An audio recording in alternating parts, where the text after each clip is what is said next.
Welcome everyone to welcome to the session. So yeah, let's start off with a meditation. I think just 20 minutes to kind of settle us, really get into it, and open the mind and heart to whatever's to come in the rest of the session. So just sitting comfortably, and your feet shoulder width apart. I'll put you on mute. So back straight, cup your hands in your lap, close your eyes, and start off by taking a nice deep breath in through the nose.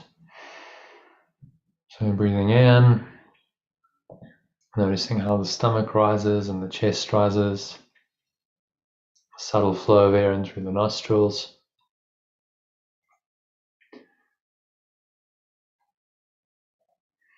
Clenching the sphincter muscle, it's the muscle used to contract the flow of urine or squeeze the last drops out, so you lock the energy in.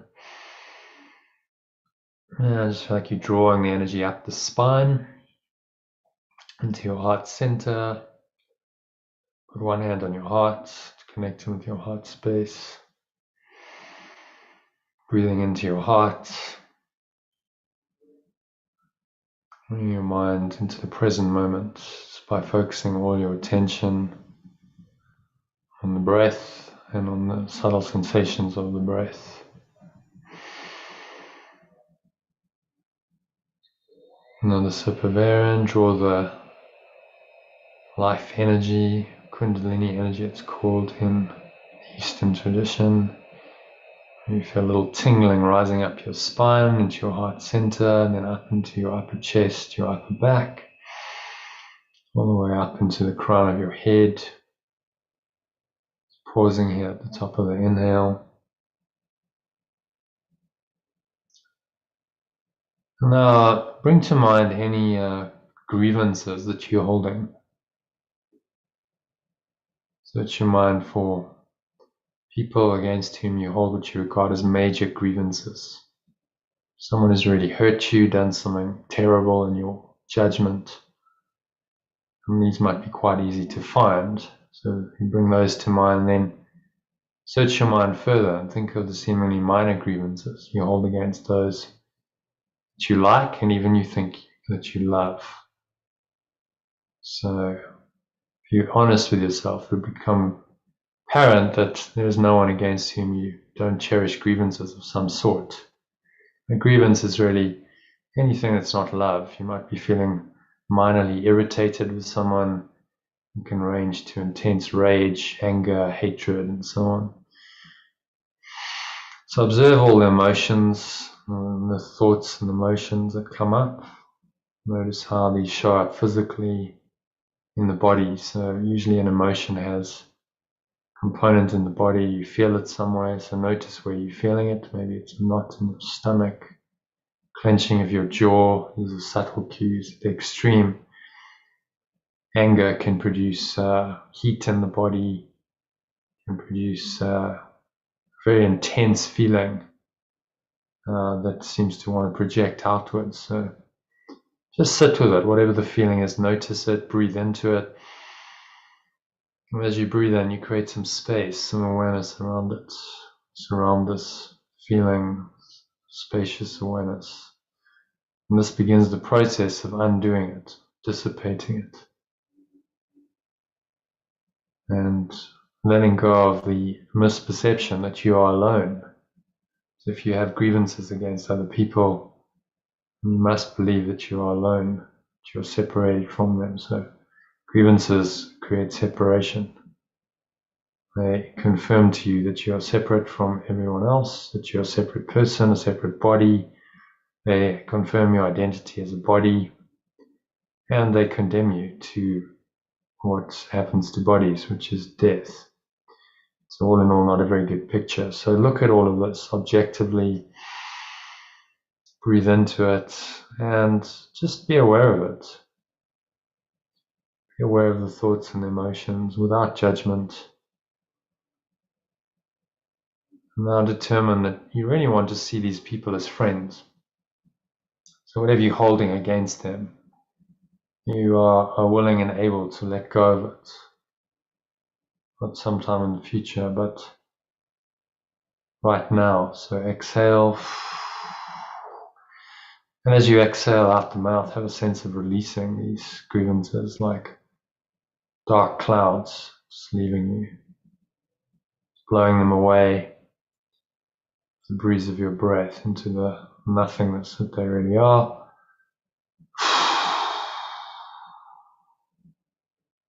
Exhale, just letting it all go. Imagine you blowing these grievances away like dark clouds. You have no power to scare the light of your true mind that's shining through your mind.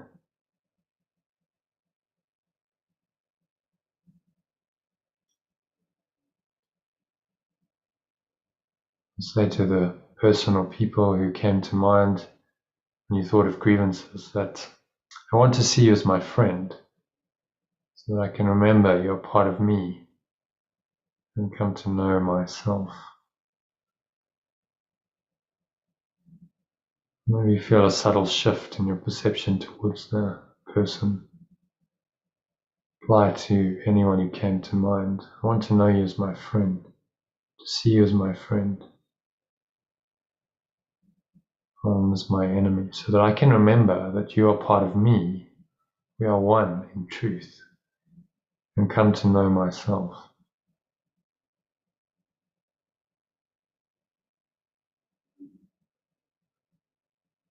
Now just sink inwards, just breathing in and out through your nose.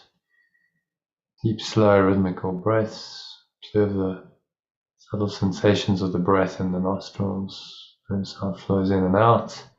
So that brings your mind completely into the present moment. So you just stay rooted in the present.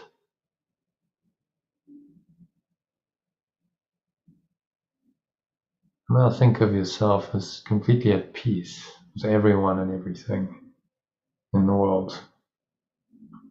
There is no one or nothing, because we can hold grievances against things as well. Governments, weather, the world as a whole. So whatever it is, whoever it is, you have no grievance. You're completely at peace because you see them as one with you. And you feel safe in a world that protects you and loves you and that you love in return. Try to feel this safety surrounding you, enveloping you, holding you up, supporting you. Breathe it in to every pore, every cell, every muscle of your body, every part of your mind, every fiber of your being is in the light of your source. You feel that connection, feel the peace that's arising, and try to believe, even if it's just briefly, that nothing can harm you in any way. Your true self, your mind, the awareness that's in your mind that is beyond the body cannot be harmed in any way. You can start to understand this and well on your way to understanding the truth, who you really are.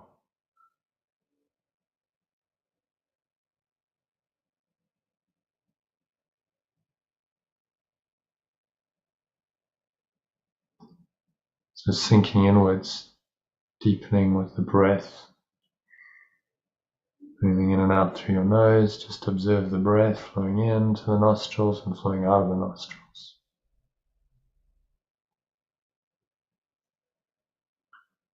And yourself there's really nothing else to do, nowhere else to go, nothing else to think about. Just breathe, relax, be still,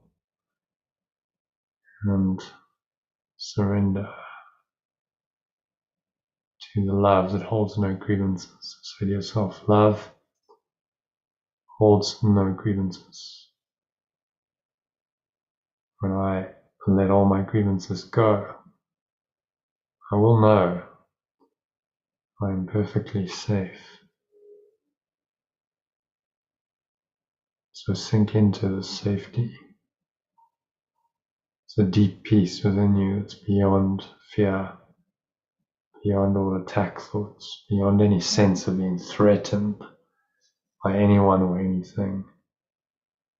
Grievance is a part of this whole thought system of attack, fear, hatred.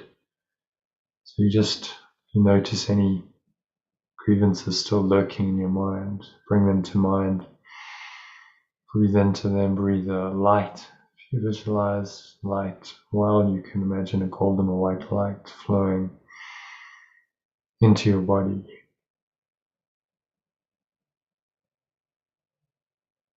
And you just feel a sense of lightness, beingness, just holding the space of this light, this awareness. That's all it is. Pure formless awareness. Beyond grievances, beyond fear, attack, hatred, and anger, lies the truth of who you are. So give yourself the opportunity just to experience that for a few minutes. Deep silence. There's really nowhere else to go and nothing else to do.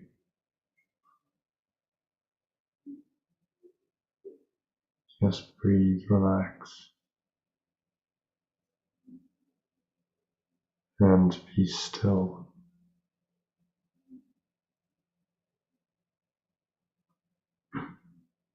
Sinking inwards to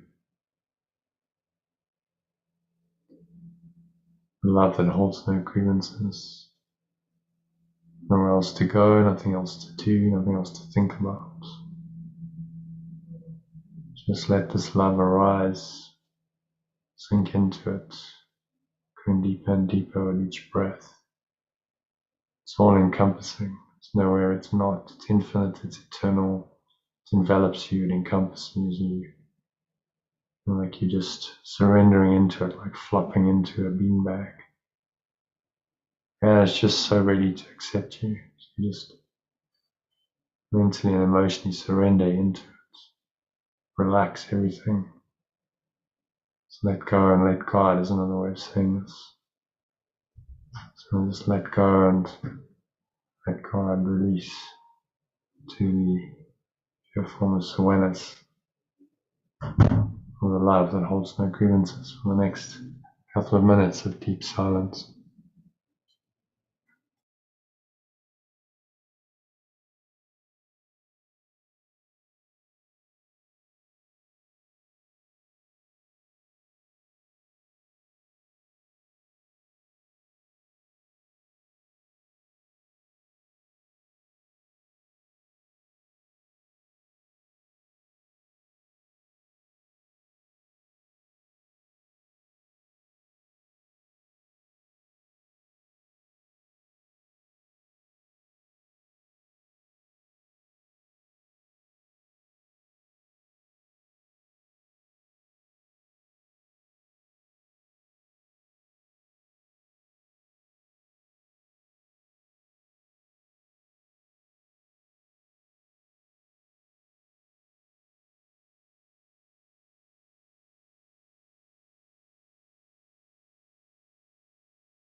yet. Put your phone on mute or silence.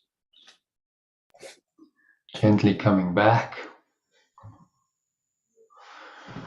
on this deep state, an awareness of the body and the breath and the senses and the world. And on the count of 3, just going to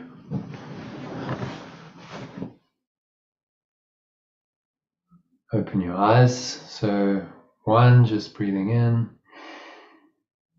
noticing how the stomach rises and the chest rises. Subtle flow of air in through the nostrils. Just pausing at the top of the inhale. So again, scan your mind, notice any grievances going on still there, minor or major, any kind of irritation, frustration, any resistance is grievance. So notice it, breathe into it, just breathe in the light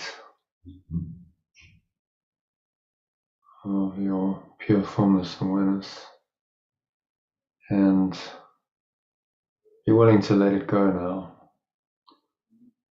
Remember, love holds no grievances, and you really do want to see whoever you held the grievance against as your friend. And so you exhale,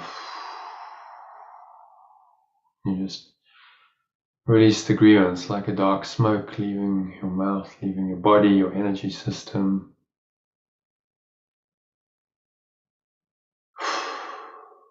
Blowing it all away.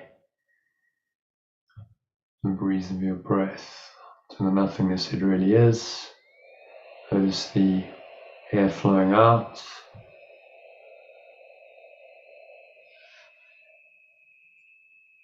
Notice the weight of your body pressing down into chair, touching the ground.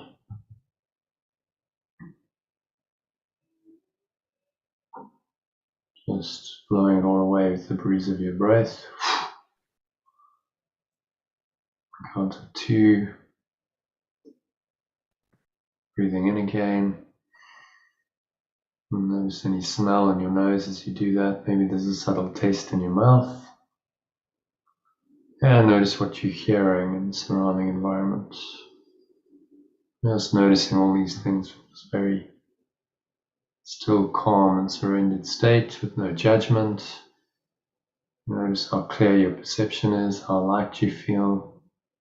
This is what it feels like to be grievance-free. So notice the state of mind. When you notice it, the more you choose to be in it. Because when you have grievances, you have guilt and fear and attack in your mind, and it's all very heavy and dark. And this lightness is covered over by that dark veil of illusion. So the more you practice these mind training exercises, the more you remove that veil, you drop the veil, you let it go, and it reveals itself as this light, the pure formless awareness, or the love that is your true nature. So just anchor the state and notice how you're feeling and stay connected to it while we read the rest of the session. To help you do that, just keep some awareness on your breath. Just stay in touch with this awareness through the rest of the session. So it is said, so it is done. And on the count of 3, you're going to open your eyes. So just take a minute to look around, noticing various objects in the room around you. Very objectively, so there's no attempt to name anything, or judge it, or label it. You just let it be. You'll notice how peaceful that perception is.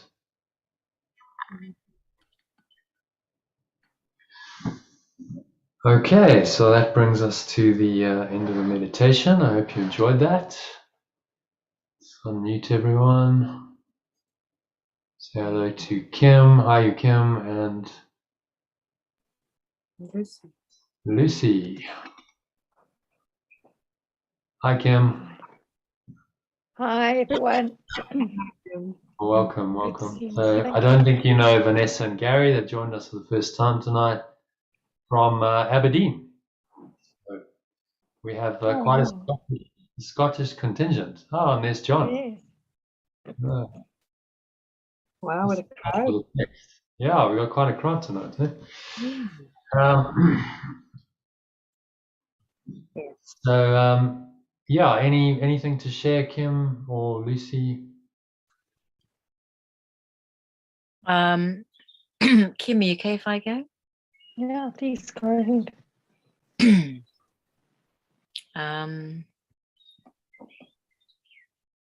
good to see you all. Yeah. Oh, thank you for stopping the recording. It's Oh, been that just happened. amazing. I didn't do anything. Perfect. So obviously it's meant to be. You're still on YouTube, though. You're still. I'll have to stop it on YouTube. So. Yeah. It's actually been it has been a miraculous day, really. And I read the lesson, and and Iona sent me a message and said, "Please get onto the call this afternoon." I couldn't. I was taking my parents for a drive to Waitrose, which was an important trip for us. And but I was thinking about it. I was thinking about the lesson, and I was thinking about a grievance that I have with somebody. It feels like. So there's no order in the importance of grievances, right? But this one felt like a really big one. Well, he says, what you think of as what you regard as major grievances. I know. Totally. So it felt like a really massive one, and it's very current. And I had to kind of sort of muckle up the courage this morning to speak to somebody who I'm sort of like laced into a situation that's a bit difficult, and it's caused it's caused something. There's 4 people involved in it, and it looks like I could lose my home. And somehow I just got the courage together this morning. I really got myself in a place of there are no grievances, and I was able to really place the 2 people who the grievance is with. Well, I thought it was with, actually, in my heart, as before, which is a Sufi thing to do, and I placed him in my heart, and my heart was racing. And I phoned up, and it was just extraordinary. There was this real opening in me, an opening to hear how it was for somebody else, and to completely let go, like just let go of needing to have anything out of it. It was absolutely major. It was like such a breakthrough. Right. And I felt love, and I felt compassion, and I really wanted to. It's like, is there like, look, just spirit kind of moving, like, is there anything I can do to help you, to support you in this movement, because it's difficult. It's so interesting how you can flip what looks like the perpetrator, you can just flip it. And it was just this sense of like there's nothing to prove here, and I don't need to get this right. That was really important. I don't need to get this right. I just need to say what I need to say, and listen, actually just listen. And the outcome may be no different. It might still go ahead, but somehow I just feel lighter. I'm trusting that I have no idea what this is all about. Well, Honestly, I have to say, you look about 10 years younger. I know. You're wonderful. Oh my Okay? gosh. Look at it, like she's You shining. do. Like that kind of Yeah. radiance. Really, you do. It's amazing. So It's amazing. It's amazing. It's amazing to think that, particularly well, let's say 3 people who I would say in the, I would have said have caused me huge grievances in the past, just somehow really letting the truth of that in. And I spent the whole time going around Waitrose with my parents in the trolley, just seeing everybody as love. And actually, but also not seeing the bodies. It's like, we had that conversation earlier, Jono, about the body. And, I flip back again into that, but the body is sacred. And, I told you about that. We had a conversation in some way about that. And just kind of being in the energy, like just being in the energy of other people. And, wow, just feeling a sense of no boundaries. And something really incredible happened today. We went to this charity shop afterwards with my parents, and they, I could see my dad really wanted to get on and be somewhere else. And again, something happened. They sat into these 2 wheelchairs. my dad's 93 and my mum's 80, nearly 88. They don't need wheelchairs, but they were just testing them out. And this woman appeared, and I was watching them, and it was like really beautiful to see them from a distance, and to see, like, to separate in a way, not to separate, but like really to de-roll these people, to de-roll all the people, actually de-roll myself as a child, as a daughter, as them as parents, but really around the difficulty of this ouch. It's like, oh my gosh, this ouch has been so worrying me, and I've had sleepless nights, and I've been really angry, and like somehow just something I needed to crack it over my thigh, and just go, no, that's rubbish. It's not the truth. It's not the truth. And somehow just lots of little things today, and even just, just having a brief conversation with Iona, it was just like those little steps, the feeling of the mighty companions, the feeling of like, oh, this is the hero's journey, be in it, be on it, really give yourself 100% into this, and I just found the love pouring. And like I say, it may not be any different, but it's like, it's okay, that I really trust that I don't need to know. So I just wanted to share that, because I can still feel it. I keep testing it, going like, really? Are you sure? Really?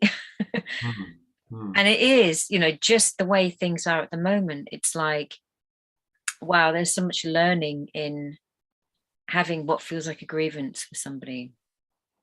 And when things feel like they're tough, and then they get tougher, and then they get tougher, and then they get tougher. And it's like, like Byron Katie, I guess, it's like, well, where's it going to go to next? Okay, we've kind of gone almost as far as it can go. So let it go. So yeah, I do feel shiny, and I was so happy that the session was on this evening. I didn't realize it was on. Yeah, thank you. Welcome. Thank you for sharing that. Just all being a part of that. A great little miracle story there, or major miracle story, and perfect lesson for you. Love holds no grievances. Okay, well, there's no exceptions here. Love holds no grievances. So, say love sometimes holds grievances. It's like love holds no grievances. So apply it, and then it just kind of drops away. And as you say, whatever the outcome is, doesn't matter. No. But this is the thing. The real outcome is your peace of mind. So that's the most important thing. If you can find peace of mind, it's a major lesson. Oh. And if this is how miracles work. It's a correction in your mind. Yeah. Quite possibly you've just shifted their energy because you spoke to them, and they would have felt that presence, and maybe things change.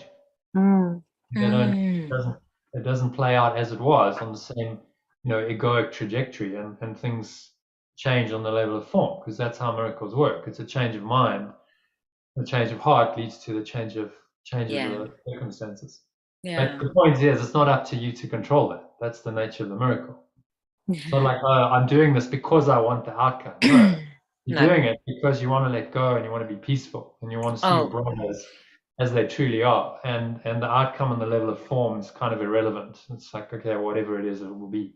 it is. If I get evicted from my home, then I get evicted from my home, and that's so be it. You know, then I go somewhere else, and that's okay. I'm not attached to the level of form. That's really the lesson. Well done. You know, it's a really good application of the lesson.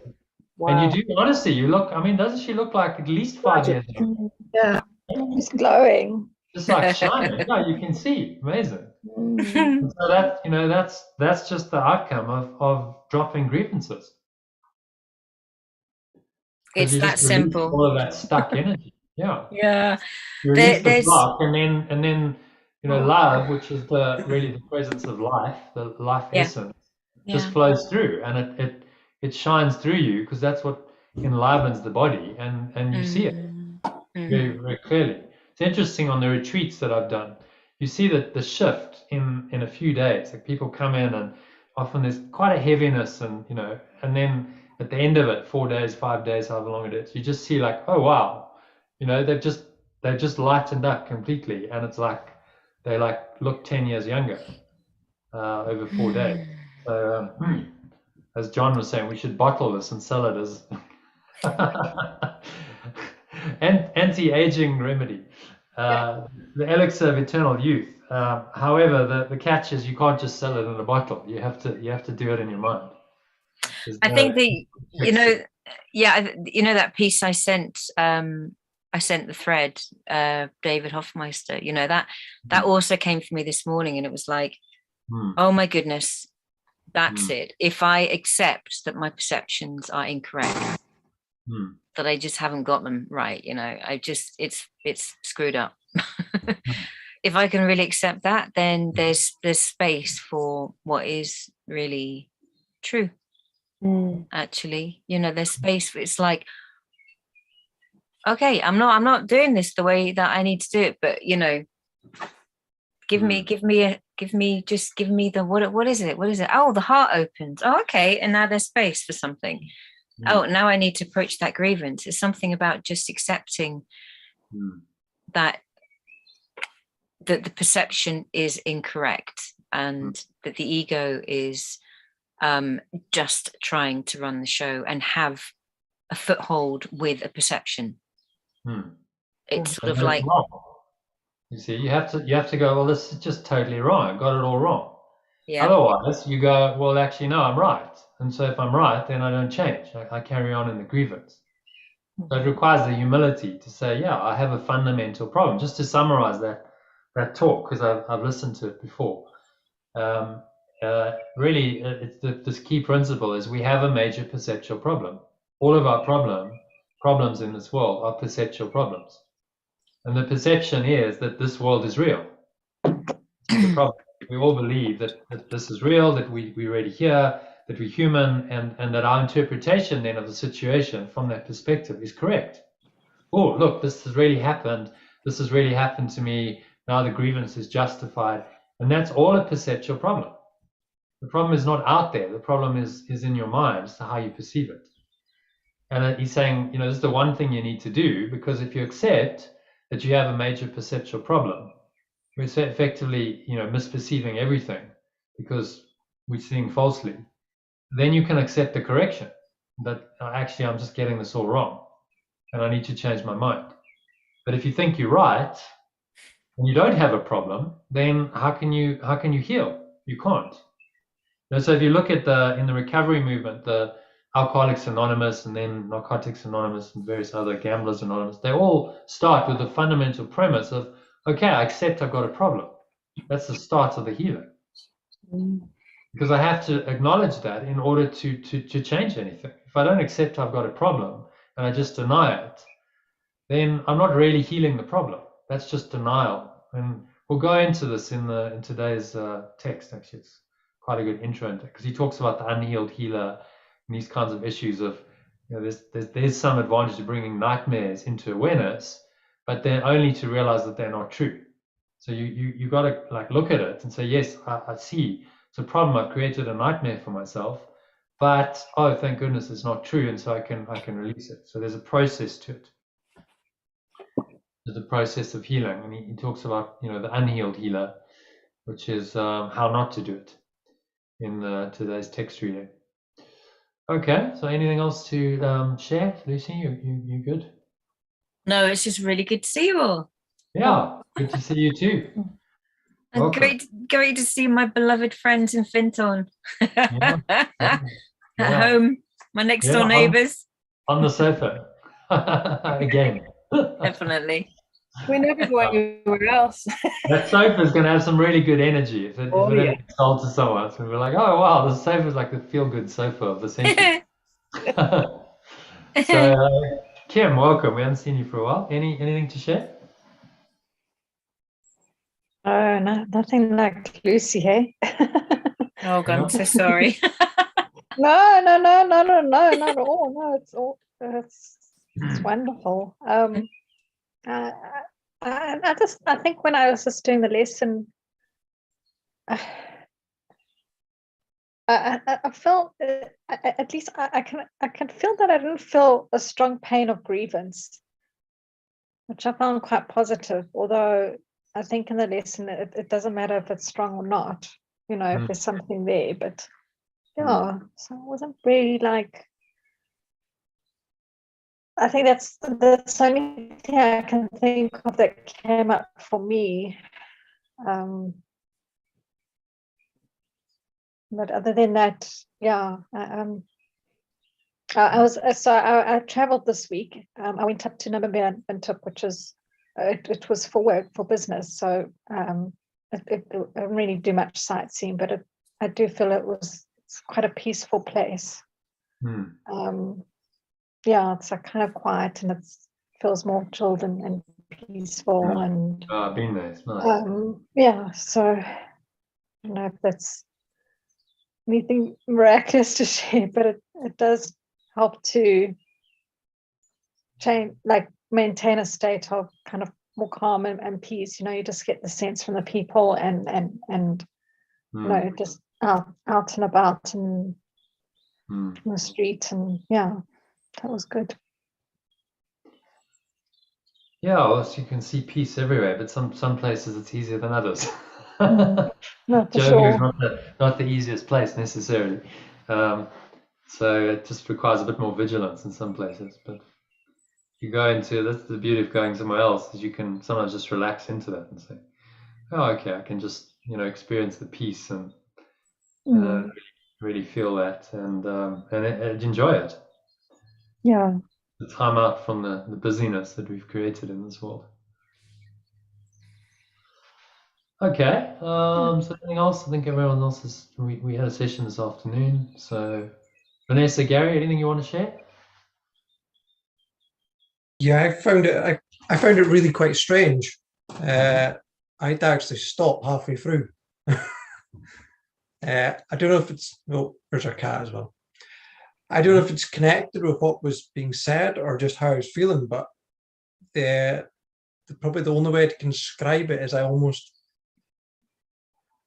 had to open my eyes because I panicked, because it was almost a sense that I was either going to pass out or actually just go. That's kind of completely disconnected from my body. Wow. During the meditation you're talking about? Yeah. Yeah. Okay. So I was almost, yeah. So I had to stop because it got too strange for me. Right. Okay. But I don't know if I'd sat through it, it would have been okay. But I had to just stop. That feeling of coming further and further away from myself was kind of, yeah. Right. Okay, interesting. So you had a powerful experience. So that's good. It had an impact, and that probably means that the ego was just resisting a bit. It's like, oh no, we're not quite ready to let go yet. Yeah.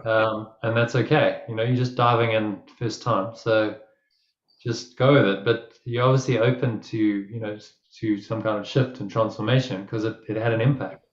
Some people meditate and go, well, I really didn't feel very much at all. My mind was just busy with stuff. So Yeah, as I said, normally if I meditate, nothing really happens. If anything, I just fall asleep. But that was the first one that I've noticed. Yeah, it was very strange. Well, this is kind of the, I'll share my screen again, and we won't go into this in major detail because we did this afternoon for a couple of hours. But this is the lesson. So just to give you a little taste of these lessons. So it's a very short, simple idea. Love holds no grievances. That's the key idea. And then he goes into it and speaks about it. So this is Jesus, just so you know. Jesus is speaking through this woman. She transcribed it. He just kind of spoke to her, and she took down what he said. Pretty much, she was a scribe. So it's coming from him, and then he just talks about it. And he says, this is what this lesson means. Love holds no grievances. And if you hold any grievance, then you effectively are splitting yourself off from yourself. So why don't you read? This might help you actually, go with permission, because I know we've done this. But let's read the first paragraph, because I think it might help Gary to just make sense of that experience. So if you read the paragraph 1, and then underneath here, I just translate it into some alternative language.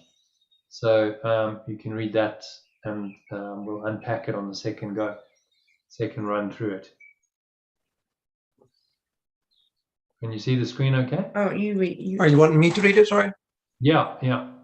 Okay, so paragraph 1. So from you who were created. Okay. You who were created by love, like itself, can hold no grievances and know yourself. To hold a grievance is to forget who you are. To hold a grievance is to see yourself as a body. To hold a grievance is to let the ego rule your mind and condemn the body to death. Perhaps you do not yet fully realize just what holding grievances does to your mind. It seems to split you off from your source and make you unlike him. It makes you believe that he is like what you think you have become, for no one can conceive of his creator as unlike himself. Okay, so read the next one, and in here. So what we do is we just translate some of the terminology, like creator, into alternative language. So instead of him, it becomes it, because the truth is God is not a him or a her. It's an it. It's a presence that's beyond duality of masculine and feminine. So read again. We'll just pause line by line. So read first sentence, and then we'll just stop and see how you experience that. You who were created by love, like itself, can hold no grievances and know yourself. To hold a grievance is to forget you are. So does that make sense? You were created by love. Can hold no grievances and know yourself, and that's capital self. So this is your true self, who you really are. That's not a body. That's not a personality. Beyond, pointing to something beyond that. Yeah. Does that make sense? Yeah, I do. That does resonate. Yes. Okay. We want to continue. To hold a grievance is to see yourself as a body. To hold a grievance is to let the belief in separation rule your mind and to condemn the body to death. Okay. Just pause there. Does that make sense? Yeah, it kind of feels like what I'm feeling. Yeah, exactly. That's why I wanted you to read the paragraph.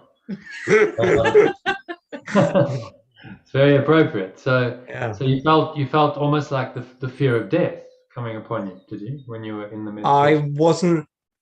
Yeah, like I'm still sitting here feeling it, and I don't know. Yeah, it's like a weird sense of I don't know if I should be panicking or doing something about it, because I feel like something's going to happen. So I'll tell you what's happening. This is the ego. Okay, so the ego is just a belief in separation, which is deep seated in most of us. We've accepted this belief without question, and we've based our entire life and our existence on this belief in separation. And so when this belief is challenged, which it is being now, by an alternative belief system, which is based on truth, on oneness, on unity rather than separation, then the ego feels like it's going to die and it panics. And so that's probably what you were feeling. So truth be told, you wouldn't have died. You might have had a dropping away of the ego, but the ego's going, no, this is dangerous, so stop. Because when you start pushing it, it fights for its survival. It's not true, but it's a belief in your mind that because you've believed it for so long, it has some kind of power. And so to undo it takes a bit of doing, not a bit of doing, a lot of doing, a lot of undoing. And that's really what this process is about. It's to undo your belief in separation systematically and progressively with these lessons and this pretty detailed mind training. You know, this is a course by possibly the greatest spiritual master who ever lived, in Jesus. And he's saying, look, this is how you're going to do this. I did this.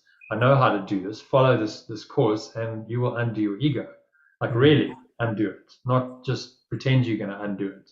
So there's a lot of so-called spiritual people who are not actually terribly interested in letting go of the ego. The ego just goes with them, and then it becomes like a spiritual ego. So the ego is really any belief in separation that you hold. And as I said, it's deep-seated. So the ego is behind all of your fear, your anxiety, any attack thoughts, any guilt, anything that's negative. Well, that's the belief in separation that's now playing out in your mind. And he's saying, this, when you hold a grievance, that this belief in separation, you're allowing it to rule your mind and to condemn your body to death. So actually, this is what's going to kill you ultimately, the belief in separation. It's going to kill the body. It can't really kill the mind. But the ego is trying to tell you, no, I'll save you. But actually, it's the belief that condemns you to death. And he's trying to make you aware of that. So, as I said, you're diving in the deep end here. But this is one of the most powerful lessons in the whole course. And you're just diving into it. So, it's not surprising it had an impact. Yeah. Does that make sense? Yes, it does, yeah. Okay. So, want to carry on, read the rest of that paragraph? Perhaps you do not yet fully realize just what holding grievances does to your mind. It seems to split you off from your source and make you unlike it. It makes you believe that it is like what you think you have become, for no one can conceive of his source and unlike himself. Yeah, does that make sense? Not as much that part, no. Okay, so let's unpack it. It seems to split you off from your source and make you unlike it. Okay, so if you are really love, this eternal, unconditional, infinite love, and now you have a grievance, you split off from it. In your mind, you seemingly separated from that state of awareness. So think of this as a state of awareness. We call it pure formless awareness. You're in a state of higher awareness when you're in your source, and it feels very peaceful, it feels very loving, it feels calm. And when you hold a grievance, then that state is denied, it's covered over, and you're in another state of mind. It seems to split you off from that state of pure formless awareness and make you unlike it. You now have something else going on, another awareness in your mind. And that awareness makes you believe that it is like what you think you have become. So if you hold a grievance, you think that you're separate, you think that anger and attack are real, you think that guilt are real. And so now you have to conceive of your source as that. Your source is now not love. Your source is a pretty vengeful, fearful, wrathful God, however you want to conceive of that. And a lot of people don't even conceive of that consciously. But it's like a subconscious belief in attack and fear and anger and vengeance. And then that's what you believe made you, and that's what you believe you are. Of course, that's not what you are, but that's what the ego would have you believe you are. And it has a great investment in maintaining that misperception, because if you really get this and you question it, then it's going to be undone. That belief can no longer exist in your mind, and that is then the undoing of the ego, which, remember, is just a belief in separation. It's not real. It's just a false belief that you've believed it, and you've given it the power that it has through your belief, because your mind has power. And so this whole teaching is just about undoing that belief, and helping you to accept instead the belief in oneness. So only oneness or love is true, and separation then cannot be true. See, so the logic of this is very clear. If you believe in separation, then you must deny oneness. Oneness is true, and if you accept oneness, then you must deny that separation is true, because you can't be one and separate at the same time. Yes. See the logic of that? Yeah. They can't be one and separate. They are opposite ideas. And so this is really what characterizes this teaching. It's a non-dual teaching. It's saying, look, it's one or the other. You can't fudge this. You can't say, well, I'm kind of one and I'm kind of separate. It's one or the other. You're either perfectly one and there's no separation, or you separated and you're completely separate and oneness is nowhere, and oneness isn't true. This is one or the other. You can't marry these belief systems because they completely deny each other. There's a contradiction, fundamental contradiction between them. And so this is what Jesus is saying to us, saying, look, you've got to be aware of this and make the right choice here. If you've got two thought systems and they completely oppose each other, they're completely contradictory, then you must choose one of them in order to be sane. How can you be sane if you have two thought systems that contradict each other and you're trying to listen to both as your guidance system in life? You can't be.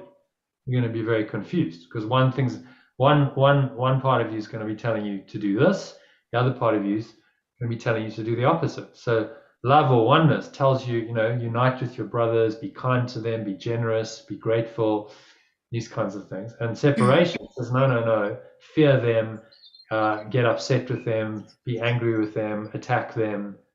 Well, which is it going to be? Are you going to be kind, or are you going to attack your brother? And you can't really reconcile this, because they're completely opposite. Are you going to go to war, or are you going to have peace? And the state of peace denies war, and war denies peace, and that's the nature of this. So there's a fundamental split in the mind, and I think what you felt there in the meditation was that split arising, and it felt very uncomfortable, which is why you had to stop. It started to make you aware of the split. So yeah, this can get uncomfortable, but unfortunately, you have to look at the ego and get uncomfortable in order to undo it, and actually heal the mind. So that's Lucy mentioned the hero's journey. That's the hero's journey. The hero's journey is this archetype that a guy called Joseph Campbell found. I don't know. Have you heard of the hero's journey? I haven't, no. Okay, so I'll give you a quick 2-minute overview of it in diagrammatic format. So, a guy called Joseph Campbell was an American teacher. He studied all the different spiritual traditions and cultures, religions, and so on. And he found that there's this fundamental archetype that occurred in all of them. And he documented it first, and he called it the hero's journey. And so it starts off with the person being in their kind of normal life. And often they're not particularly happy. There's a dissatisfaction with the way things are, but they're not quite sure how to change it. So they're in the known world of their existing life. And then there's this call to adventure. Something happens and it calls them out of that state to do something different. And that can happen in many ways. So in your case, you got an invitation from Iona to join tonight. That was a call to adventure, to join something different. So that's the start, potentially, of the hero's journey, if you choose to listen to it. So supernatural aid often comes in, so you can get like someone randomly emailing you or calling you out of the blue and going, how you doing, Gary? Like look at this. You go, wow, that came a bit left field. I didn't expect that. And so this is how it starts, and then you get these threshold guardians. So what you experienced in your meditation there was a little bit of the threshold guardian saying, no, don't go there. This is scary. You're going out of the known world into the unknown. That's scary. So don't go there. Back off. And so very often that's what happens. The hero doesn't listen to it first time around, But sooner or later, if they have to hear the call, and then they go outside of the known world into the unknown world. So they're going, okay, so I'm actually willing to do this, and I'm willing to question everything that I believe, because this is the known world. I'm willing to question all of this and consider that maybe I've been wrong, and maybe there's a completely another way of looking at everything, and another life waiting for me if I just have the courage to journey it and to go through the experience, because it's not theoretical. It's you have to actually experience this. So once you do that, you kind of go through the threshold, then you're on this path, and there's going to be all these challenges and temptations along the way, but you're going to get help and guidance. So there's mentors and there's helpers and there's guides who are going to help you to overcome those challenges and temptations. So that ultimately you go through this, what's called the abyss or the dark nights of the soul, where you die, the ego dies, so that the sense of the separate self dies, and then you're reborn. And so there's no physical death. Sometimes there is. Sometimes people go through near-death experiences. That's possible. But there's a death of the ego, the old self.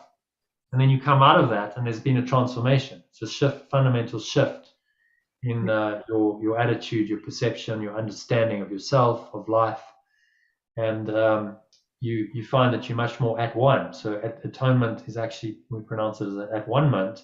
You're much more at one with other people, and then you return to the old world, your known world, but now you have some gifts. Now you have an experience that you didn't have before, that you can use from. You can now teach others from that experience, and you can say, well, this is what I've experienced, and you bring your gift back to the known world, to the society that you left temporarily, even though you may not physically leave it, but you left it mentally and emotionally, and you bring it back to help and to heal, to try and help other people to take their journey, because ultimately we all are being called to the hero's journey all the time, and this is the purpose of our life, is to go on this journey.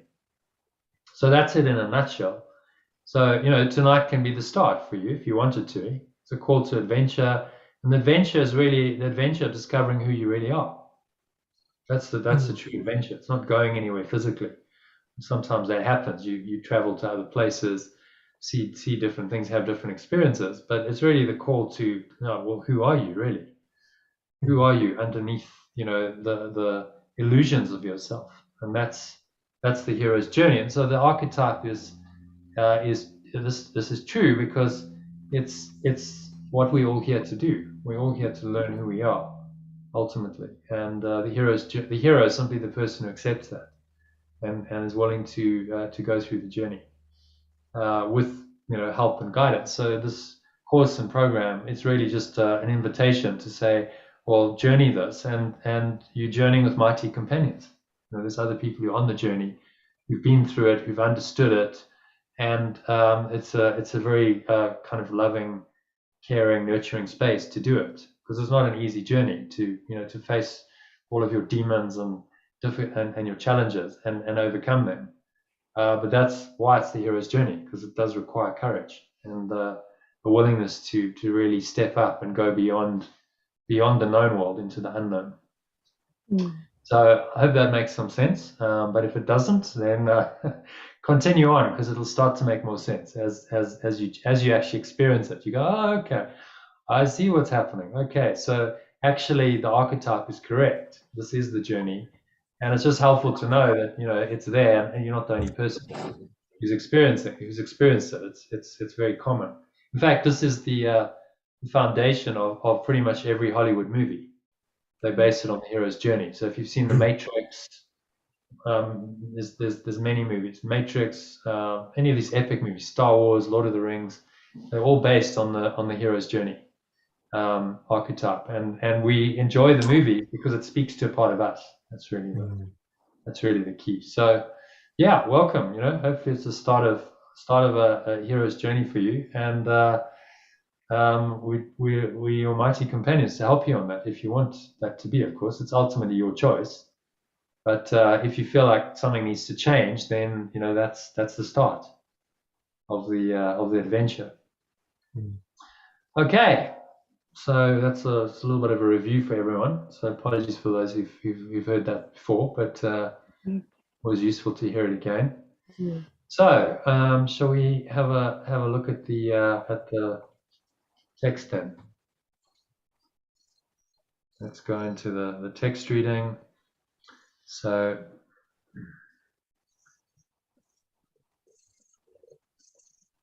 this one is called The Unhealed Healer, section 5, chapter 9, if you want to follow in your books. Yeah, some good stuff in here. If you've read it, you'll know that. So what we do is just read it paragraph by paragraph and then just unpack each paragraph, have some Q&A about it, discussion, and then when we feel like we've done it, we move on. So, Gary, would you like to start? Why don't you kick and read number 1 for us? Yeah. The ego's plan for forgiveness is far more widely used than God's. 2, this is because it is undertaken by unhealed healers and is therefore of the ego. Sorry, I just interrupted him. I was like, are we doing number by number, or is he reading the whole paragraph? So you can stop if you want. Normally we read it and then we unpack it afterwards. Okay. And yeah, so I tell you what, read it as it is, and then I'll ask you to read it with some translated words. So things like the ego and God, we translate into other words. But read it through once, and then we'll go and do it again. Okay. 3, let us consider the unhealed healer more carefully now. 4, by definition, he is trying to give what he has not received. 5, if an unhealed healer is a theologian, for example, he may begin with the premise, I am a miserable sinner, and so are you. If he is a psychotherapist, he is more likely to start with the equally incredible belief that attack is real for both himself and the patient, but that it does not matter for either of them. Okay. So go back to number 1 and just read it again. And instead of ego, translate the ego as belief in separation. So and God is we call God love or pure formless awareness. And read it again with those terms and see how that see if that helps you with the understanding. Sorry, can you say that again? Sorry. So the ego is the belief in separation. Okay. The belief in separation's plan for forgiveness, and forgiveness is letting go. So I'll read the first sentence for you because that's actually the most. In fact, it's the only one that needs translation, I think, because. No, sentence 2 as well. But so the belief in separation's plan for letting go is far more widely used than God's or love's or pure formless awarenesses. The ego's plan for letting go is far more widely used than love's. So you want to continue? Does that make sense? First sentence, by the way. Yeah. Yes, it does. Yeah. Okay. So it's saying there's always an alternative. You see, if we have a split mind and there's an alternative thought system, then this ego, which is our belief in separation, always has another view. And ultimately, we've only got these 2 views, and we need to choose which one we're gonna accept into our minds. Mm-hmm. Okay, number 2. This is because it's undertaken by unhealed healers, and it is therefore of the ego. Okay, and the ego is the belief in separation. The belief in separation, yeah. Yeah. Okay. So does that make sense? It's undertaken by unhealed healers. So talking about people who are in this profession of healing, and yet they're unhealed themselves. Their minds are not healed. Yeah. And so therefore it is of the belief in separation, which is the problem. That's why their minds are not healed, because they still believe in it. And then he says, let us consider this unhealed healer more carefully now. So by definition, he's trying to give what he has not received. Okay, so if you're not healed and you're trying to give healing, you're trying to give what you haven't received yourself, which is obviously rather problematic. It's not really going to be very effective if you try and do that. Yeah. Then he gives two specific examples. So theologian, that's someone who's theologian is someone who's learnt and teaches theology. So theos is God. So teaching about, usually in a religious context, teaching about God and the study of God and what God is. And so traditionally, people study in a religious context. They often become theologians, and they try and make sense of the world from that perspective. So this theologian may begin with the premise, I'm a miserable sinner, and so are you.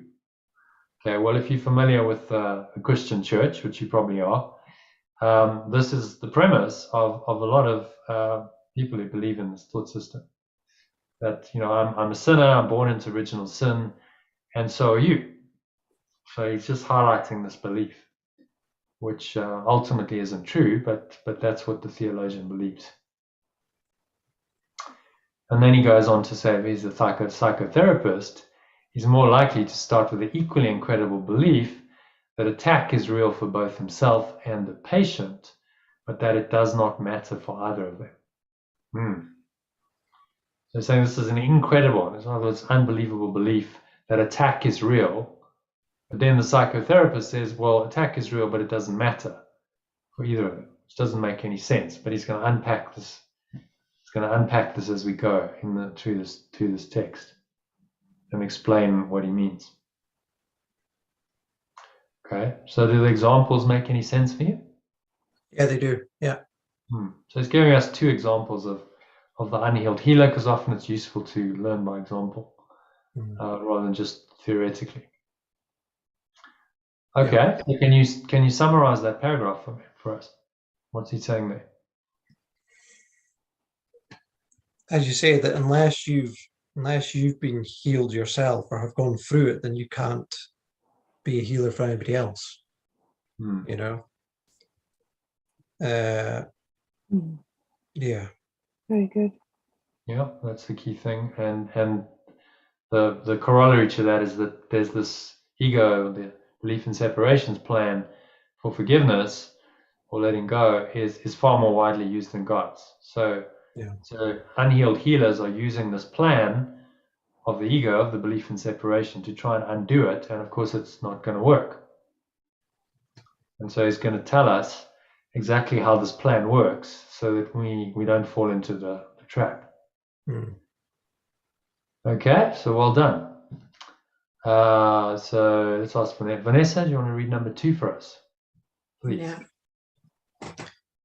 I have repeatedly said that the beliefs of the ego cannot be shared, and this is why they are unreal.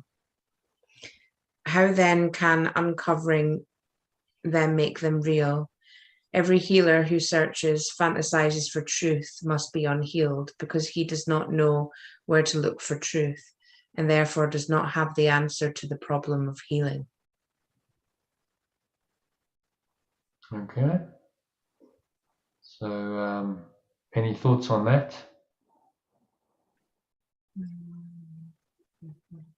Maybe translate that first sentence. Do you remember what the ego is?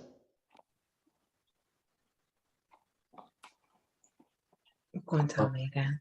The ego. Yeah, okay. So it's the belief in separation. So just substitute ego for belief in separation. See how that reads? So I have repeatedly said that the beliefs of the belief in separation. Yeah, of the belief in separation cannot be shared, and this is why they are unreal. So what he's saying there is it's one belief. The belief in separation is a belief, and it's a foundational belief for an entire thought system.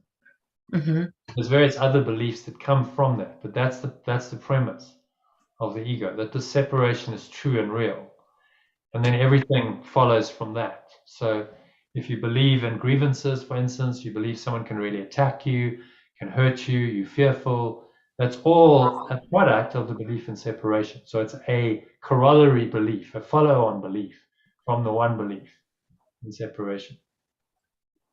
And he's saying here, we can't really share it. How can you share separation? Doesn't make sense. By definition, you can't, because it's a belief in separation. And also, like, it's in that potential, like in that state, is very specific to that person, and that's with a perception of itself as well. Like, if it does that make sense? Like, that's unique to each person, even being in that state. Yeah, so what the ego does, the belief in separation separates by definition, and then you feel very alone and you can't share those beliefs. Although there's a common thought system, well, let's say you're feeling very very sick, and you really believe in your sickness and you identify with that illness. Because you're ill, now that belief defines you. And I'm sick and you're not. So how can I share that belief, you see? And so it actually separates you from others rather than unites you. And he's saying, well, actually they're unreal, because whatever's separate is unreal. So this is by definition, separation is unreal. And he's just asking us to see that in every instance so that it plays out. Yeah. And it's like you can't satisfy that feeling either, because when you're in that mode, it's almost like you could be, but they don't feel like how I feel, or they're not as sick as me, or they're not as this, that, or the next thing. And you hear this, and it's like it just solidifies that separation, because you can't feel connection within that feeling. Yeah, no, I get it. So that's what he's saying, that this belief just separates us and puts us in our own little separated world, and we can't share that, and so we feel very alone, which is kind of the whole point of the belief in separation. The point is to make you feel alone, because that's what separation does, and that's what its intention is. But it's not true, so it must be unreal, because it cannot be shared. Okay, so happy with number one? I wasn't wanting to stop and ordering the things, but I was on secret deliveries, and Oh, sorry, is that in the background? Sorry. So the second sentence.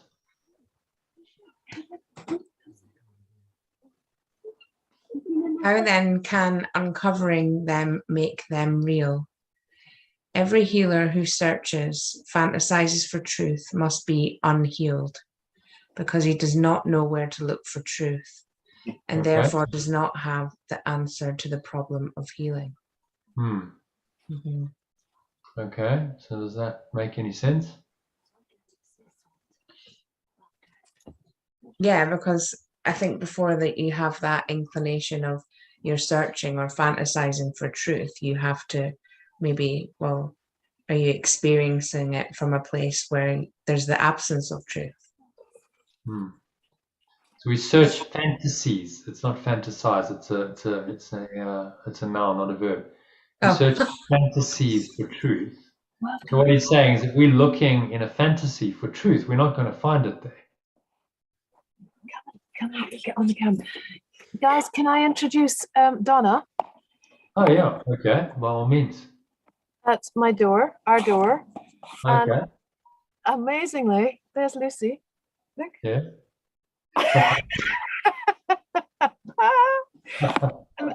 Donna has bought her first copy of A Course in Miracles today.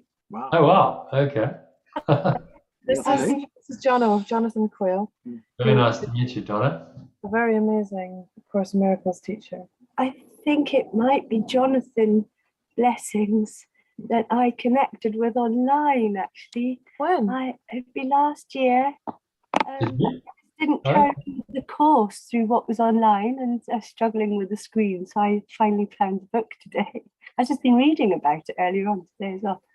Oh my God! Wow! Wow! So that's a little crazy.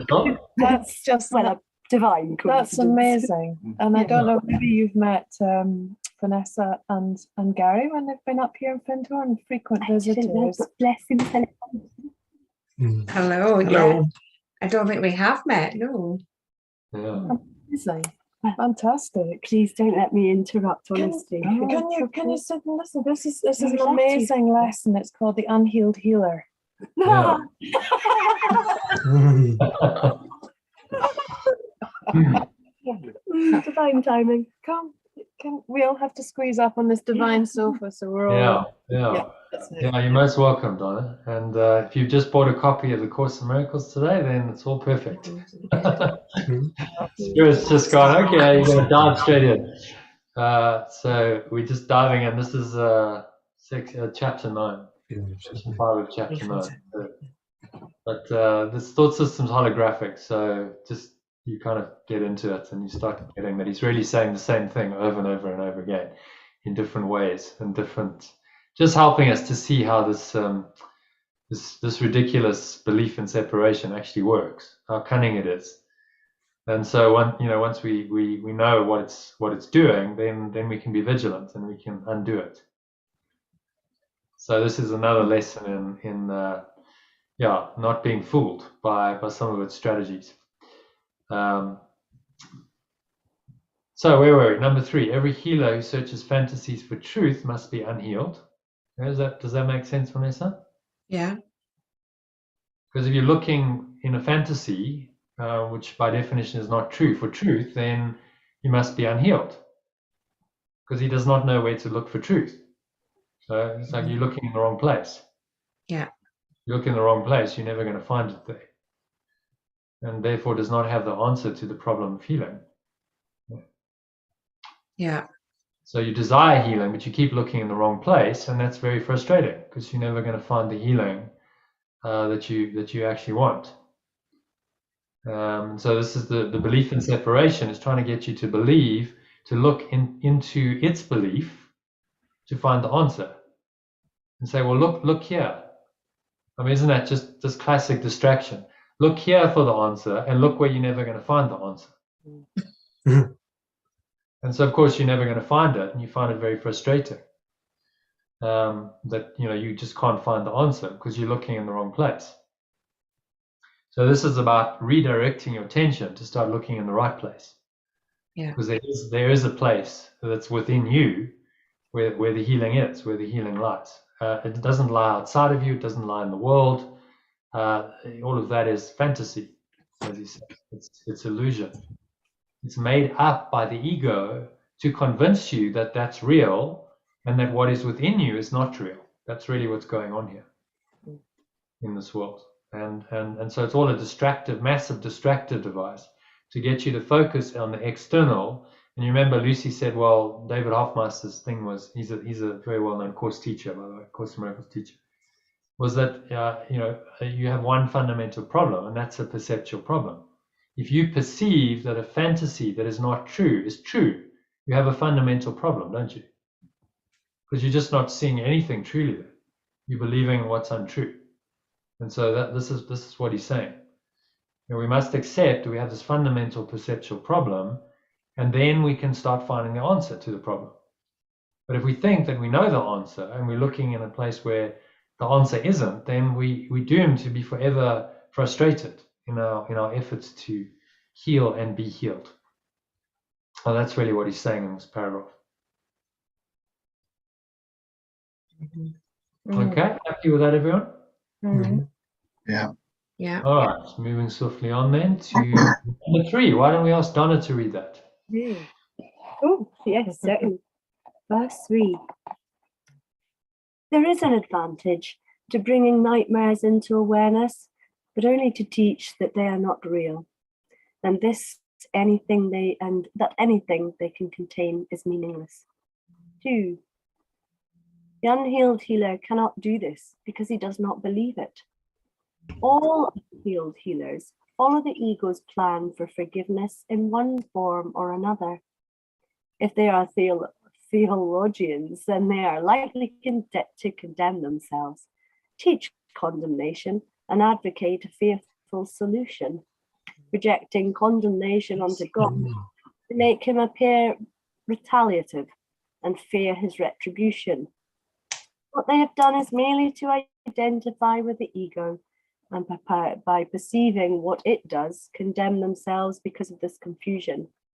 It's completely understandable that there have been revolts against this concept, but to revolt against it is still to believe in it. Okay, So any thoughts on that? Maybe just Yeah. we'll go through it line by line, shall we? So first sentence. Any So there thoughts is on an advantage to bringing nightmares into awareness, but only to teach that they are not real and that anything they contain is meaningless. that? Yes, it makes sense. Absolutely.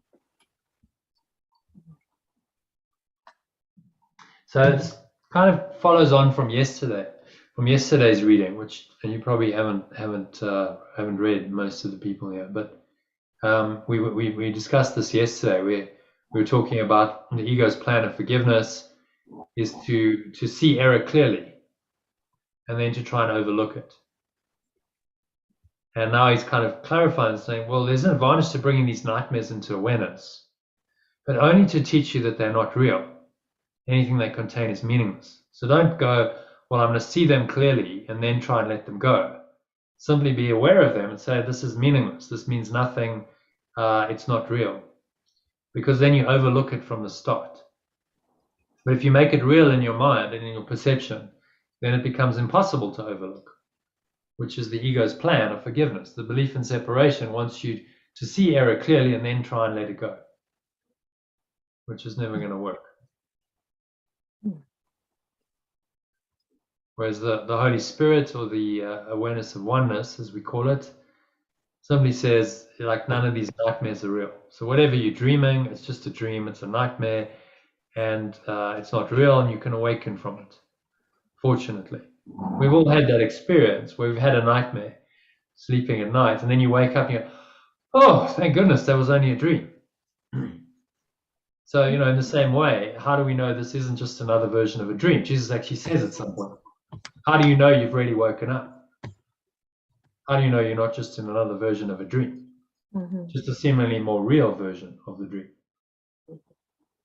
And so bringing the nightmare into awareness and reminding yourself, look, I'm just dreaming here. I'm just dreaming and none of this is real is the way that the Holy Spirit, or the awareness of oneness, undoes your belief in the dream, which is the same belief in separation, same as the belief in separation.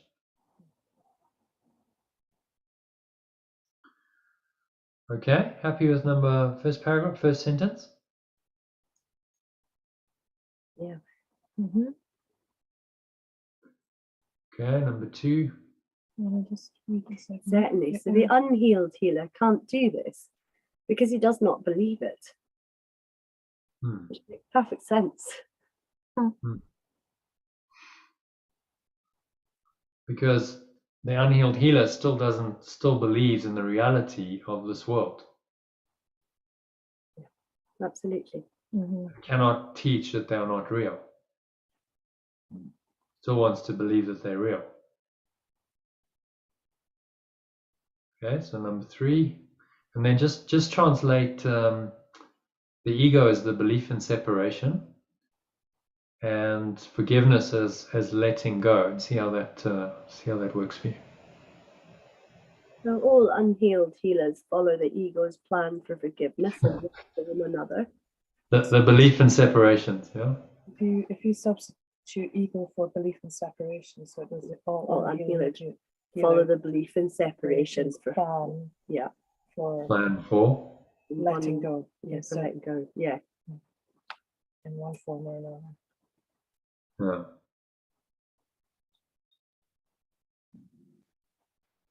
So this is what the ego, or the belief in separation, would have you do, because you're not happy and there's some distress in the mind. It gives you a plan, but it's a plan that's not going to work. And then he gives 2 specific examples of this. So if they're theologians, want to carry on reading? Yeah, so if they're theologians, they're likely to condemn themselves, teach condemnation, and advocate a fearful solution. So just does that sound familiar? Yeah, just a tad. Yeah. So if you've ever been exposed to the typically traditional Christian teachings, that's all about the fear of God and condemnation. We're all sinners, and God is somehow going to punish us for our sins, and advocate some kind of fearful solution, which is usually will fear God and keep His commandments, right?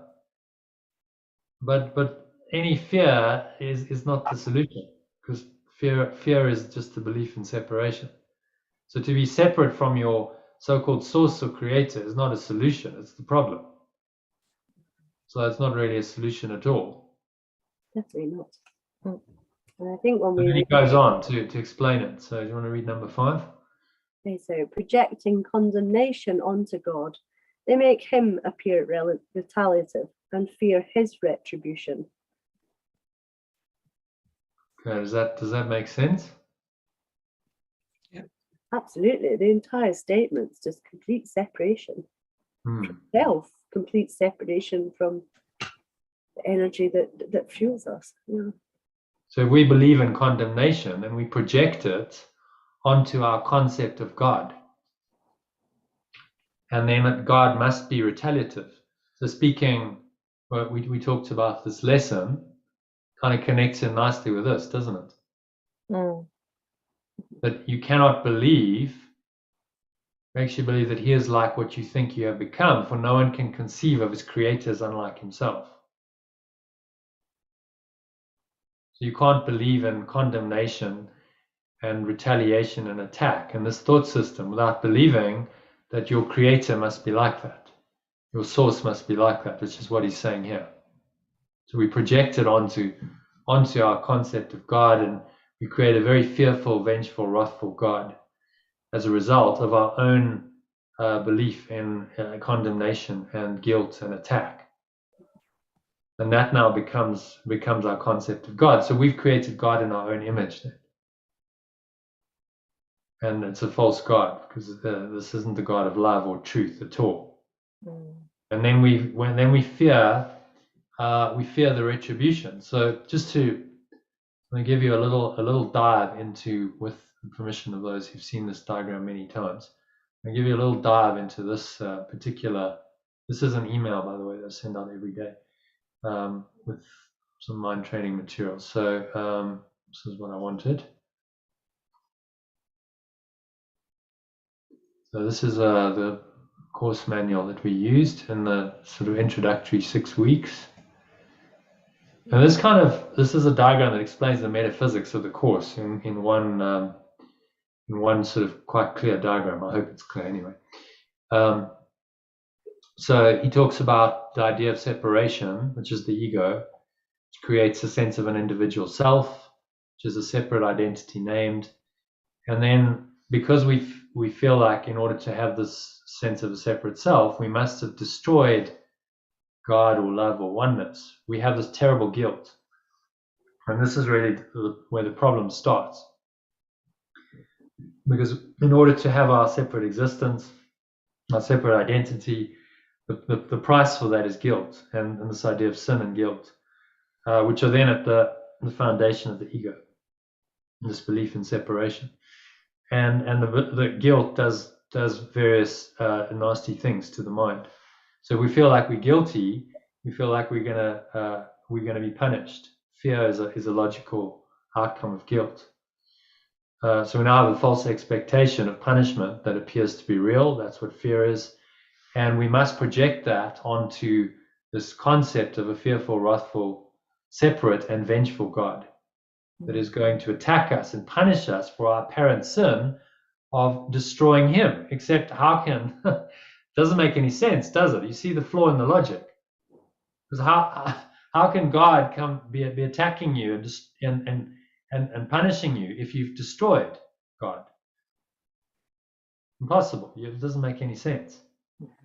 But that's what we believe. And so based on really false belief, and a belief that's insane if you really look at it carefully, we now have this conception of a fearful, wrathful, vengeful God, which is the concept of many religions of what God is. You read the Old Testament, this is the prevalent concept of God in the Old Testament. And really what he's saying here is we've projected our own guilt and sin and fear onto this concept and made up this fearful God.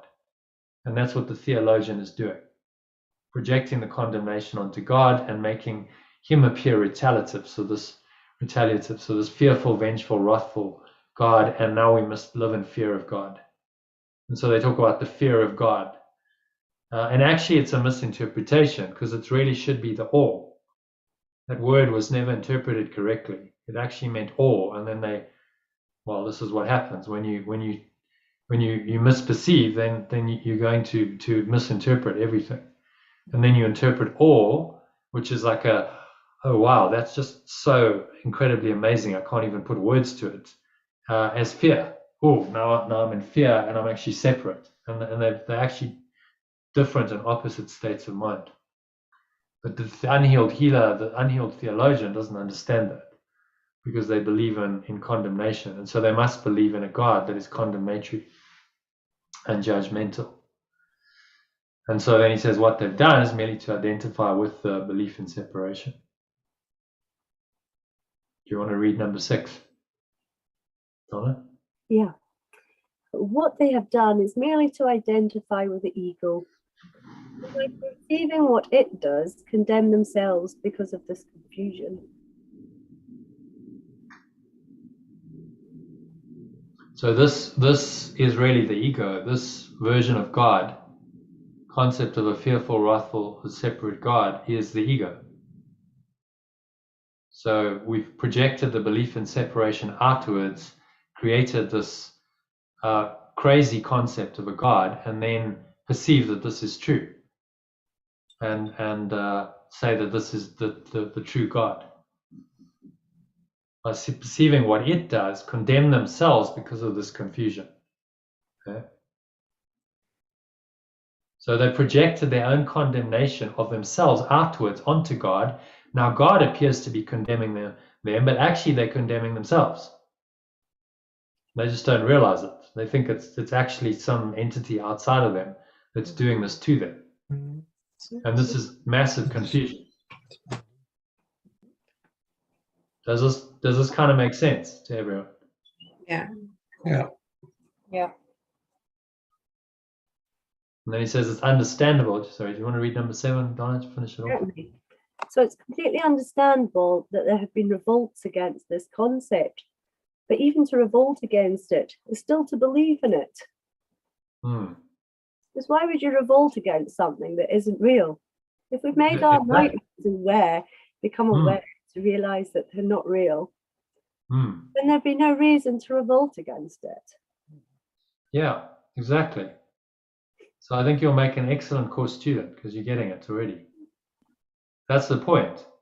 So he's saying, look, if you resist something and you revolt against it, then you're making it real by your resistance to it. So this is why that approach isn't going to work. You simply dismiss it as unreal and don't give it any reality in your mind. So you can't revolt against anything or fight against anything or resist anything that's not real. You simply let it go into the unreality it is, and you dismiss it as unreal. And this is the Holy Spirit's approach, the awareness of oneness's approach to healing. Saying simply dismiss it as unreal, don't give it any reality. And if you keep doing that, it will simply disappear as a belief, because all it is a belief in your own mind. You see that? You're fighting against a belief in your own mind. Well, what does that do? It splits your mind into two apparent opposite camps. And that split is not going to be resolved by fighting against the opposite. It's only resolved by undoing what's not true, by letting it go. And then, if everything's caused by the belief in separation, so guilt, fear, sin, attack, this ridiculous concept of a fearful, wrathful God, it's all caused by a tiny mad idea of separation in your mind, which you believed in. If you simply don't believe it anymore, then all of the effects of it must disappear. And so that's the healing approach that Jesus is taking. Saying just let go of the belief in separation, however it manifests in your experience. If you systematically and progressively do that, then eventually that belief simply will not be there, and all of the nasty consequences of the belief will simply fade away from you. They're not going to be there for you. Even if they're happening to others, because you're still in the world, apparently, knocking around in a body, in your mind, they have no effect, because you just see them as what they are. They're just illusions. They're not true. So why would you let an illusion, a fantasy, disturb your peace? It simply can't do it anymore once you've really undone this belief. But what happens, the ego is very cunning, is it plays these beliefs out on this level, on this red scrum, guilt and sin and fear, and then we project the guilt and the sin outwards, and when we accuse and we blame and we complain and we attack, and all of this now seems to be very real. And what that makes us believe is that we're actually a victim of an unfair world, living a helpless, enervated little life, and the acronym of that is hell. Put ourselves in a position of limitation, lack, loneliness, and suffering until eventually our bodies die. It's not a very good reality if you look at it that way. It's not a very good self-concept, the victim. But this is what the ego would have you believe you are. And fortunately, this teaching is saying, no, it's all a load of nonsense. Because that one tiny mad idea, this thought of separation that sponsors it all, is not true. So none of its consequences can be true either. Okay, so happy with number 3. Can you give us a little summary? So I do challenge you a bit and say, well, we'll summarize it, because this is how you learn. You can summarize it, then you've really got it. I understand this within myself as us being born of and genetically made of the matter of this universe, and therefore made of the matter of God or Source or Brahma, or whichever you want to call this energy that flows through us. And at the same time gifted with this amazing ability to have free will, or as this put in, the space in between becomes our ego when the two don't sit together. As I understand with this in this reading, the more we come to understand the energy that flows within us, the more we realize we cannot be separated from it. And the teachings that are all around us, outside and within the environment we live in, the outward manifestation of the so-called ego that we see all around us, is actually just a nightmare that we can bring into our own awareness, and to realize that it is actually meaningless and not real. And we're able to come back to true love then. We're able to come back to this one source of love. By continually looking inwards and then being able to understand that in the outside world, we can create that individualism, that the unity of those two parts of our brain together, to see a way through to find compassion and oneness in our environment around about us on the outside. And the tricky part in everyday life is just remembering. It's always coming back to this wonderful remembering. It's not real, then I don't need to formulate a plan to deal with it. Yeah, pretty good summary. And then he just talks about the theologian and how the theologian misinterprets and projects condemnation onto God, and goes on this whole track, which is all false, based on a false belief. False concept of God, condemnation, and so on. Just one moment. I realized I've got to plug in my laptop. I didn't plug it in. So give me 30 seconds. I'm just going to get my power cord. Anyone need a break? Now's a good time. Yeah, okay, 2 minutes. Yeah, cup of tea time.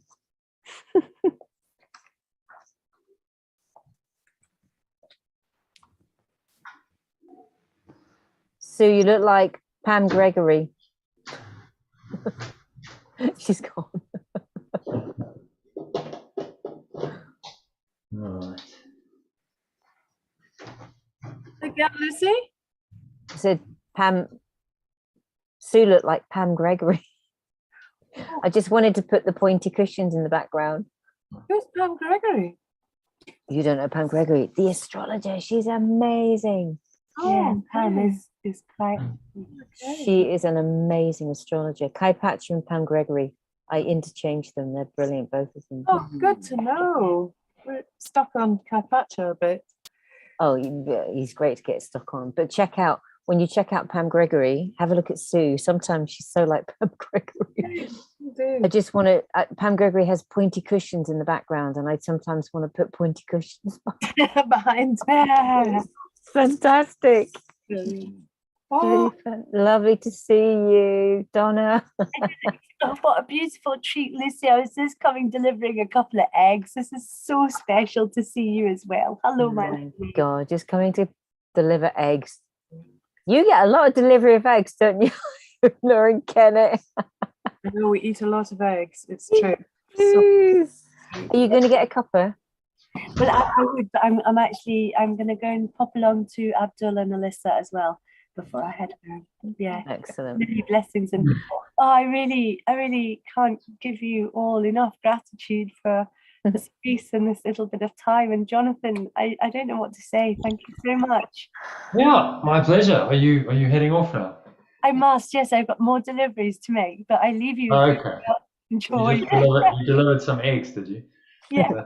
Okay. Yeah, well, you're most welcome to join us again. Iona will give you some info. So we do this regularly every day, pretty much, except Saturday. So join us again. In fact, I'll extend an invitation. Saturday night we're watching a movie. So why don't you watch it with us? That would be great. Yeah. It was 7:30 we're going to start UK time. We're watching a movie called Risen. So. You're most welcome to join us. I'll get the details from my own and I'll send them to you. Get your details. So hopefully see you again soon. There's some healing going on here.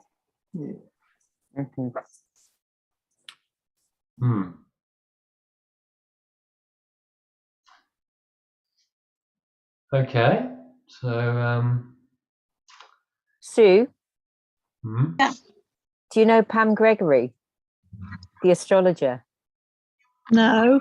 Oh, you have to check her out. She's so amazing. Sometimes I look at you and I see Pam Gregory. Really? She has this sofa with pointy cushions behind her, and I want to put pointy cushions behind you. You want pointy cushions? Absolutely, like a whole. Oh my God, you're just going to make it come true, aren't you, for me? It's Pam Gregory. Pam Gregory's on the Art of Letting Go course. Yay! There you go.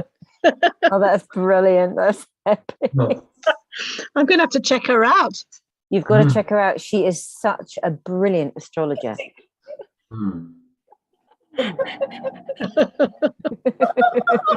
We had a hug and our earrings got entwined. How interesting. Really?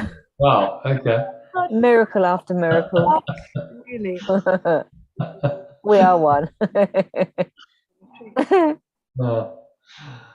Okay. So we've done number 3. Everyone happy with number 3?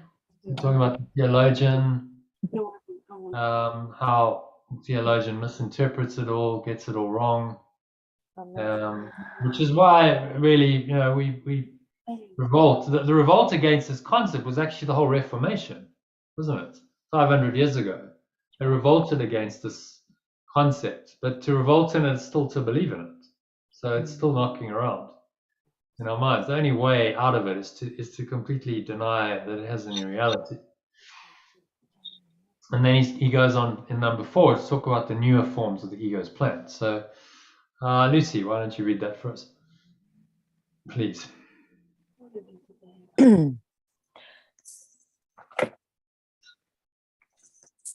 Some newer forms of the belief in separations plan are as unhelpful as the older ones, because form does not matter and the content has not changed.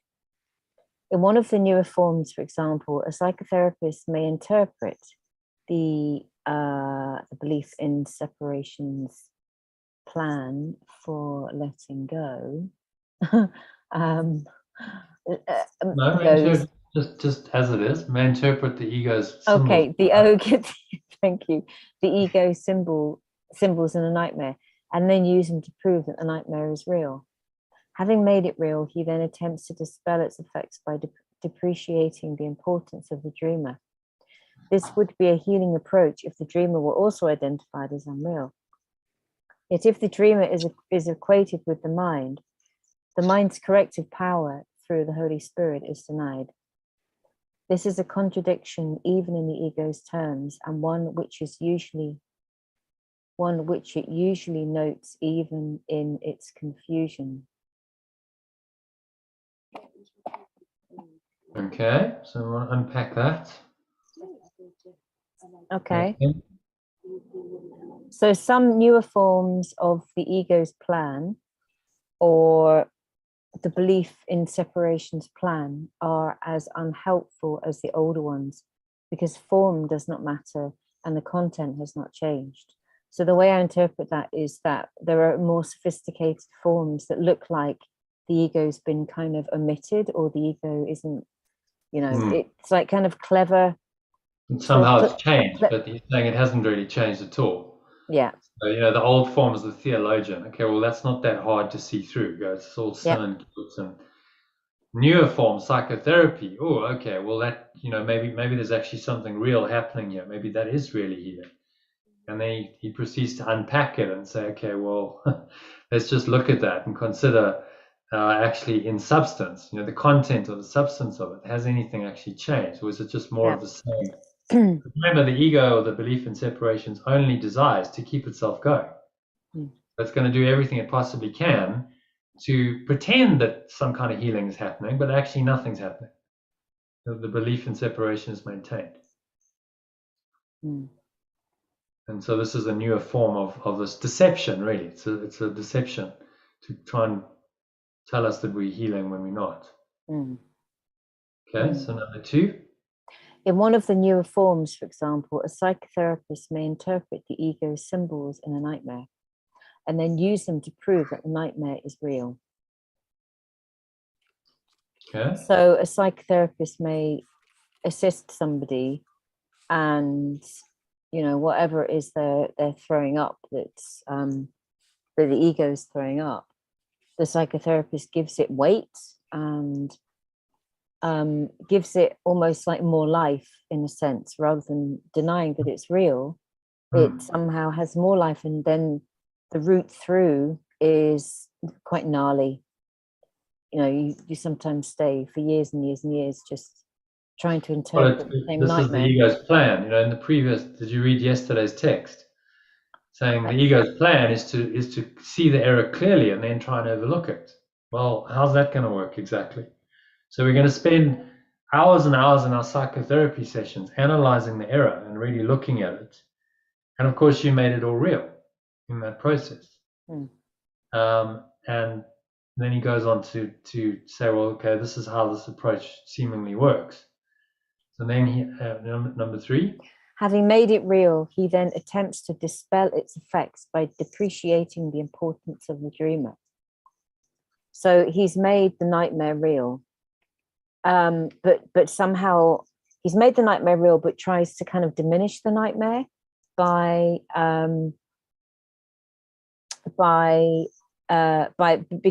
the dreamer is still real. The dreamer is still important in this story. It's like you would probably be one of the words that was spoken lots of times. So the psychotherapist might say, well, I'm going to depreciate the importance of the dreamer. So remember, this is just a dream. The dreamer isn't really true or real. He says this would be a healing approach. The dreamer were also identified as unreal.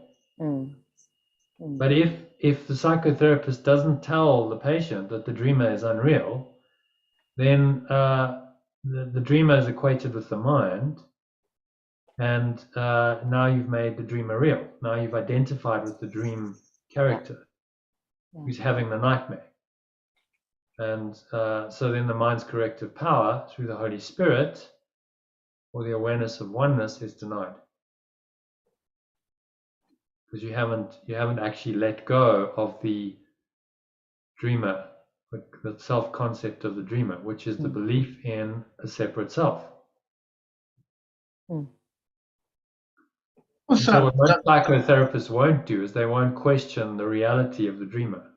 Say, well, maybe it's all unreal. The dreamer's not real. What does it mean in number 3, though, by he attempts to dispel the effects by depreciating the importance of the dreamer? Mm-hmm. I don't understand it, because how is it, I mean, how is he trying to dispel the effects of the dream by depreciating the importance of the dream? Well, because if you say the dreamer is not important, dreamer is not, ultimately you take that not important to its ultimate conclusion. The dreamer is not real. So, as he said, this would be a healing approach if the dreamer were also identified as unreal. Because then how can the dream be real if the dream is unreal? So if the whole self-concept that's dreaming the dream is unreal, then it can't, the dream can't be real. The nightmare is dispelled. So psychotherapists go some of the way. What he's saying is this goes some of the way, but it doesn't go the whole way. So it would be a healing approach if the dreamer was identified as unreal. So if the psychotherapist simply said, look, you're dreaming, and the dreamer of the dream is not real. The dreamer, the self-concept that you believe in is not true. You're not real. That would be a healing approach directly in line with this course. Because the self-concept, being the belief in separation, that's dreaming the dream and having the nightmare, is not true. But he's saying psychotherapists don't go the whole way. They equate the dreamer with the mind, and they give it a reality. Yeah. And then, of course, the mind's corrective power through the Holy Spirit or the awareness of oneness is denied because you're believing in the dreamer and the dream character. And you've identified your mind with that. And of course, that's the problem.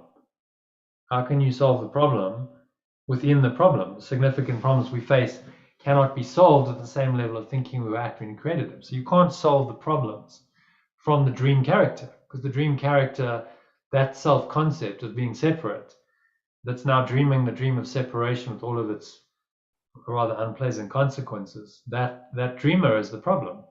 That self-concept's the problem. So unless you fundamentally question the self-concept and say, no, that really isn't true. Yeah, no, I understand that, but in psychotherapy, I mean, psychotherapists don't seek to depreciate the importance of the client.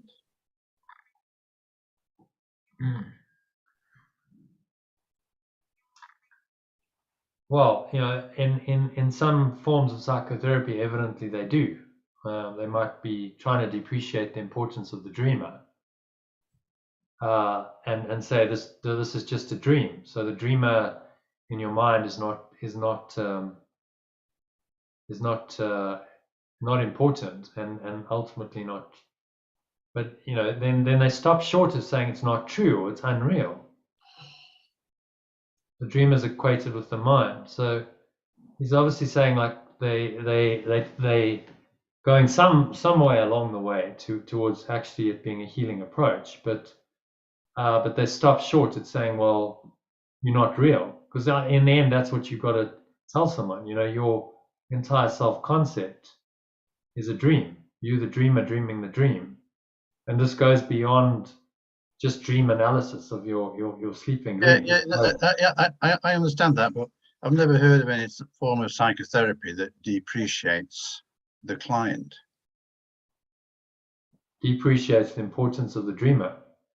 And by dreamer, he means client, doesn't he? Well,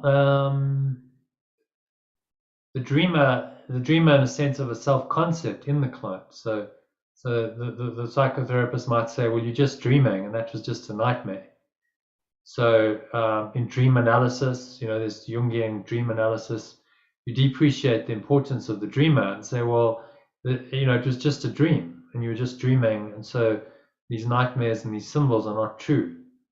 And so that's an approach to trying to mitigate the effects, to dispel the effects. This would be a healing approach if you went the whole way and said the dreamer is unreal. Okay, but then you've got to say that the entire self-concept that you believe in is unreal, which is that most psychotherapists haven't got there themselves. Mm. They still believe their own self-concept is real. So how can they teach their patients that their self-concept is unreal, that they're just dreaming, when they don't believe that themselves? So they haven't gotten the whole way themselves, hence they're the unhealed healers. I think also as part of this, if somebody is looking at a dream that they've had, they're looking at a nightmare, and if this dreamer is still the dreamer, if your identity is still intact, you're still like this person, then in some ways it's like, well, if we don't believe this nightmare, then what are you going to believe? What are you going to believe next? So it's not a release, it's not a letting go of the identity, because it's like you say, it's not a complete letting go. It's if the identity is still being kept intact, then there's still going to be a kind of a dream. Okay, what kind of dream what are we going to change it for? What are we going to, Yeah, so then this is often, so we're going to change the dream, but the true healing is, look, just stop dreaming. You're not a dreamer. Well, All identity is false. but as I understand psychotherapy, the importance of the dream is to understand where the dream is coming from. I don't think any psychotherapist ever seeks to depreciate his client, but to help him understand what the dream represents, and therefore work through it and let it go. But what he's saying here is if you make the dream and the dreamer real, then you can't let it go. So you can spend years in psychoanalysis trying to undo or mitigate the effects of the nightmares, and not actually get anywhere, because you're not actually undoing the dreamer in the mind of the person, and undoing their belief in that. Saying, well, look, you're just dreaming. All of it's a dream. This is a dream right now. There's very few psychotherapists who are going to tell you that. You're just dreaming right now. This whole thing's a dream. So they don't go far enough, is what he's really saying. Yeah, no, I understand that. It's just the words depreciating the importance of the dreamer, I think, is out of context. It doesn't. Well, this is Jesus. I think he usually knows what he's talking about, so he would know that this is an approach in psychotherapy, and he's using it as an example and saying, well, this may be one approach. You depreciate the importance of the dreamer. So if someone's dreaming, let's say you're doing Jungian dream analysis. You suddenly say, okay, well, it was just a dream. And this dream, I get that, Joe. I get that. And, all the other stuff I understand. It's just that I don't think this psychotherapists depreciate their clients. John, I think there's something in that sentence that we are not getting yet, and I think there is too. I think there's a deeper meaning. I can feel it. It feels like a koan or something. Oh, well, let's explore it. So depreciate the importance of the dreamer. So they're not depreciating the importance of their client. They're not saying, well, most psychotherapists are not going to tell the client they're not real, because they probably wouldn't have any clients left. But they might say in their say dream analysis, let's say they use Jungian dream therapy, they might say, okay, well, let's look at your dream. We're going to analyze the symbols, and now they might say, well, just remember that the dreamer, this dreamer that's dreamed the dream, is not important. This isn't actually that important. It's not real. And but then he says they stop short of that, because the dreamer is still equated with the mind. So the psychotherapist doesn't take the client the whole way. So look, actually, this whole dreamer self concept is unreal. and just pop the bubble and say, like, and actually, this goes way beyond what you think of as dreaming. Let's say you're doing Jungian dream analysis. It goes way beyond the dream, your sleeping dreams. We're talking about your whole life here. It's your waking dreams. So the psychotherapist doesn't go the whole way and say, yeah, look, actually, your mind is not the self-concept. That's the dreamer. You are not this. This is not you. And there's this pure awareness beyond the dream entirely. That's awaiting. Yeah. Okay. Well, maybe just this sentence is badly worded. Do you know what? It's just landed for me. Because it is like a bit of a double negative. He depreciates the importance of the dreamer simply by making the nightmare real. So he's separating the nightmare from the dreamer. And that depreciates the importance of the dreamer, because the emphasis is upon the nightmare. Yeah. Okay. And therefore, as Jono's saying, the if the dreamer then was brought in to the storyline, well, you also are not real. I mean, it is like a sort of a strange sentence. It just sort of landed. Yeah. Well, that's a good. Yeah. You appreciate the importance of the dreamer by just saying, well, the nightmare. Let's focus on the nightmare. Use them to prove that the nightmare is real. Having made it real, he then attempts to dispel its effects by appreciating the importance of the dreamer. So, like, none of this really makes sense, because he's saying this is a plan of the ego that doesn't make sense. But this evidently happens in psychotherapy, and he's saying this is as unhelpful as some of the older forms, which is the guilt and the sin and the fear that the theologian believes in. No, I mean, I get that sense of, thanks, Lucy. If you put too much emphasis on the nightmare, then you kind of depreciate the dream and the focus on the nightmare. Yeah. Okay. So in depreciating the importance of the dreamer, I see the emphasis on the word importance. He's depreciating the importance. But not saying he's not depreciating the dreamer. He's depreciating the importance of the dreamer. Yeah. So it's subtle. It's like, actually, the dreamer's not that important. The dreamer isn't primary. You've got. I mean, there's various schools of psychotherapy. You've got the id and the ego and the super ego, and so we depreciate the importance of the dreamer to try and dispel the effects, but we don't call it for what it is and say, look, the dream is unreal. And so your mind is just in an illusion. And, okay. So having made it real, he then attempts to dispel its effects by depreciating the importance of the dreamer. Okay. Now the dreamer is not that important, but doesn't go the whole way and say, no, the dreamer is unreal.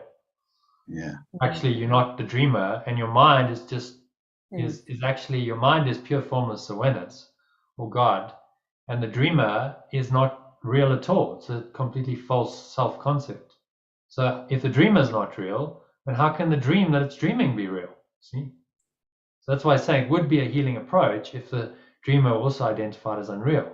But the psychotherapist, because they specialize in, say, dream analysis, doesn't want to do that, because they're out of business then. If I'm not analyzing dreams, making the dreamer real, then how can I have any business here? Right? And I'm out of my business of dream analysis. So they can't equate, they can't go the whole hog and say the dreamer is unreal as well, because then that kind of undoes their whole modality, doesn't it? If the dream is unreal, then why am I spending all my time analyzing dreams when none of it's real?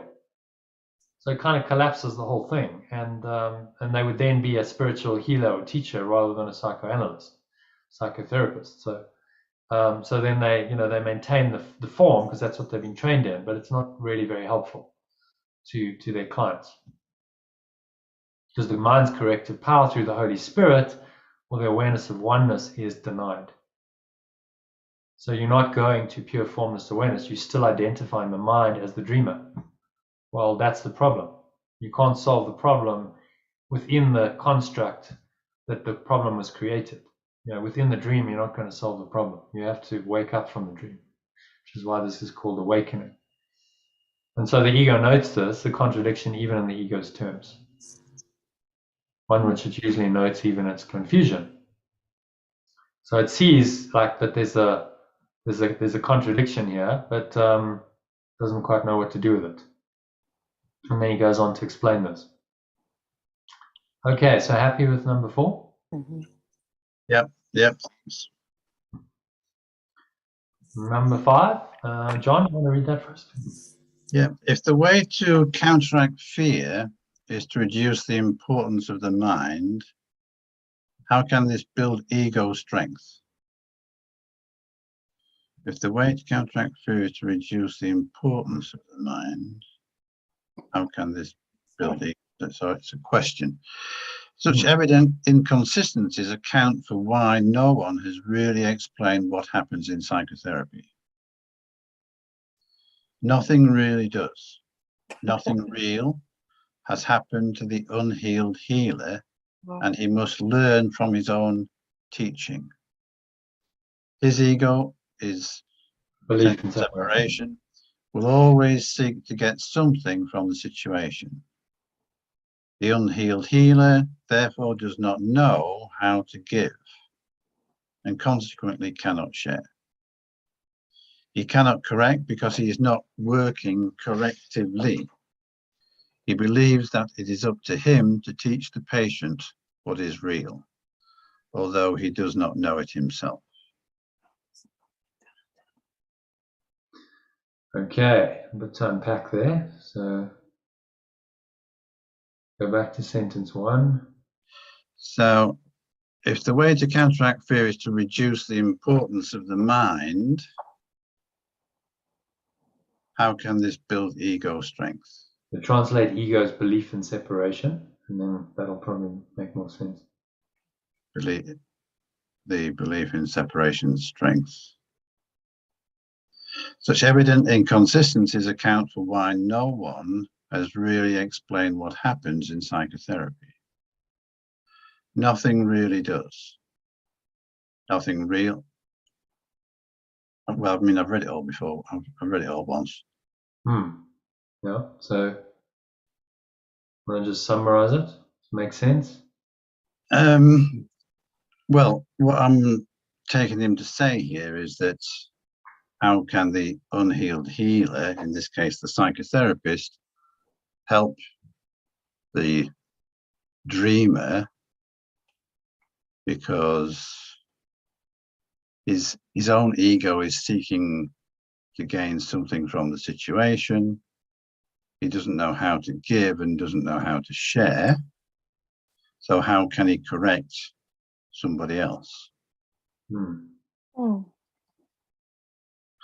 Which I completely disagree with.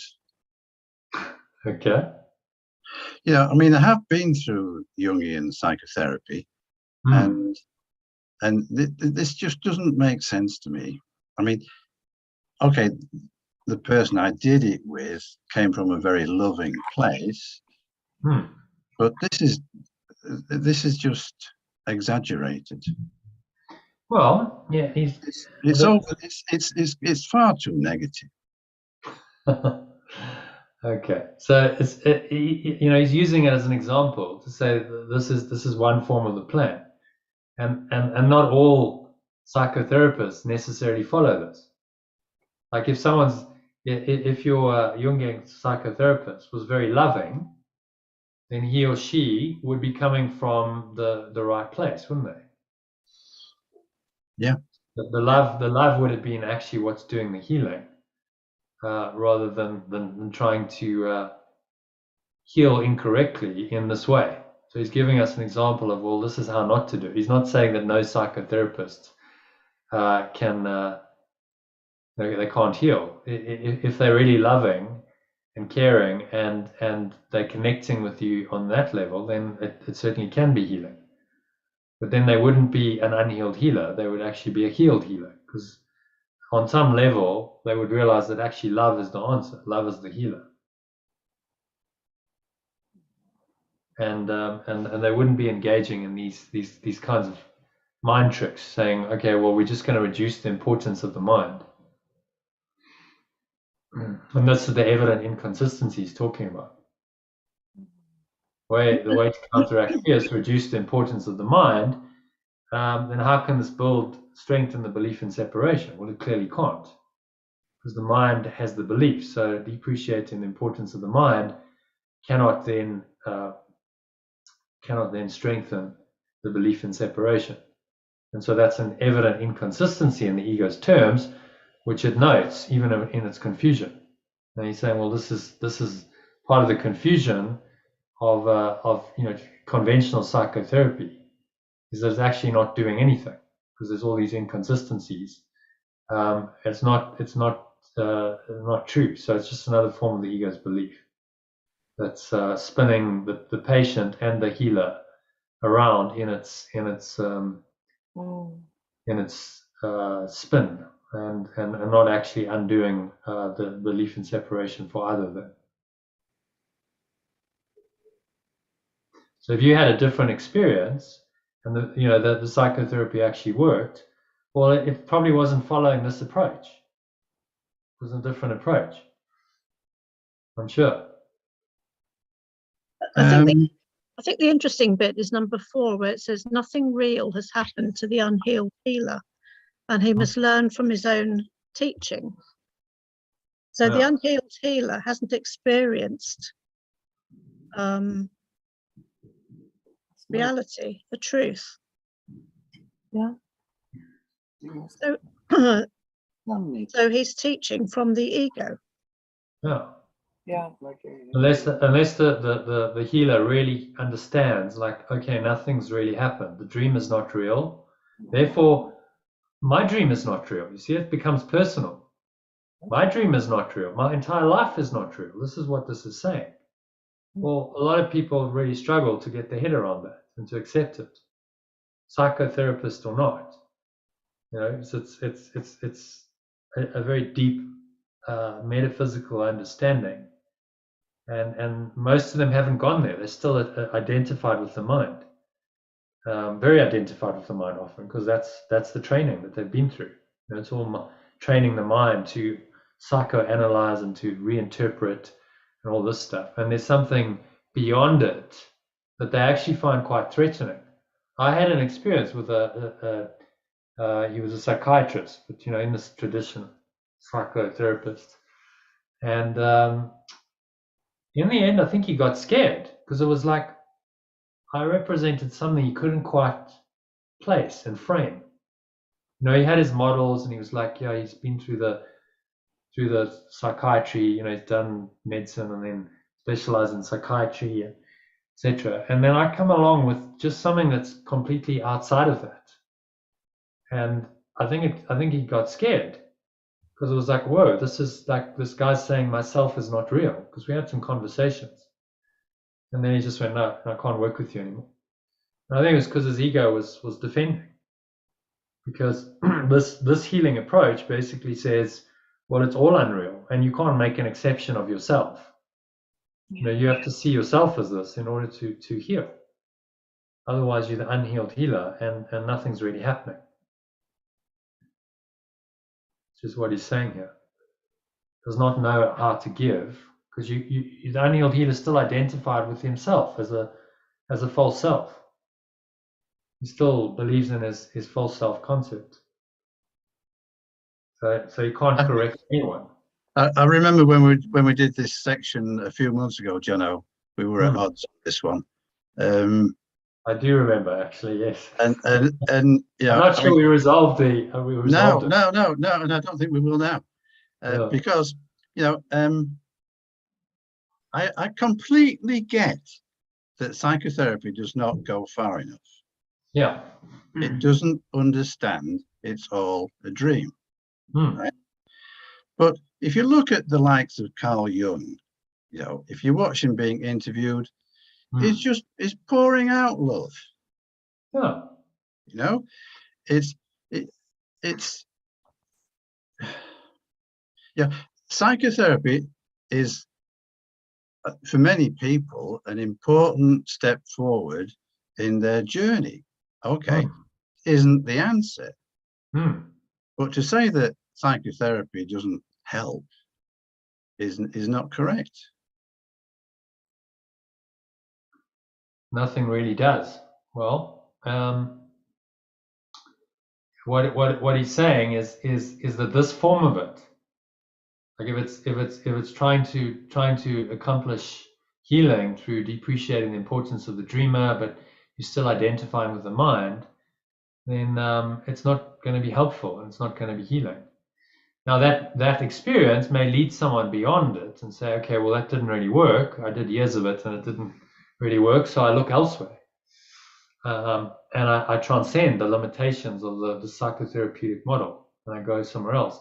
I think Carl Jung became, he's quite spiritual. He tapped into something beyond the ego, and he understood that. And as you say, he had a deep knowing of truth through his his career of working with the mind.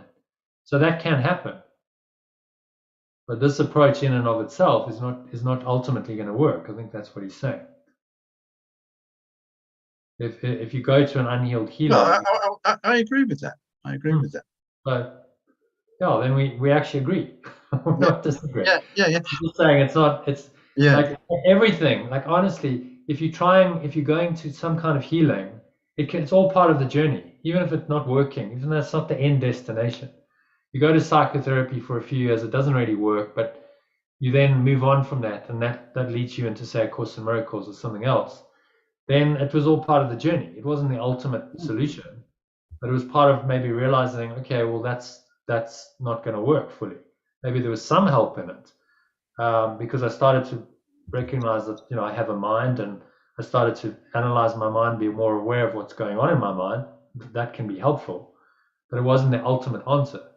But it was part of the answer. So yeah, I think that's he's being pretty he's being pretty black and white about it here. Nothing really does, because he's just saying, look, ultimately, just let's go for the full truth here. Let's not fiddle around with this kind of stuff, because it's not really going to help.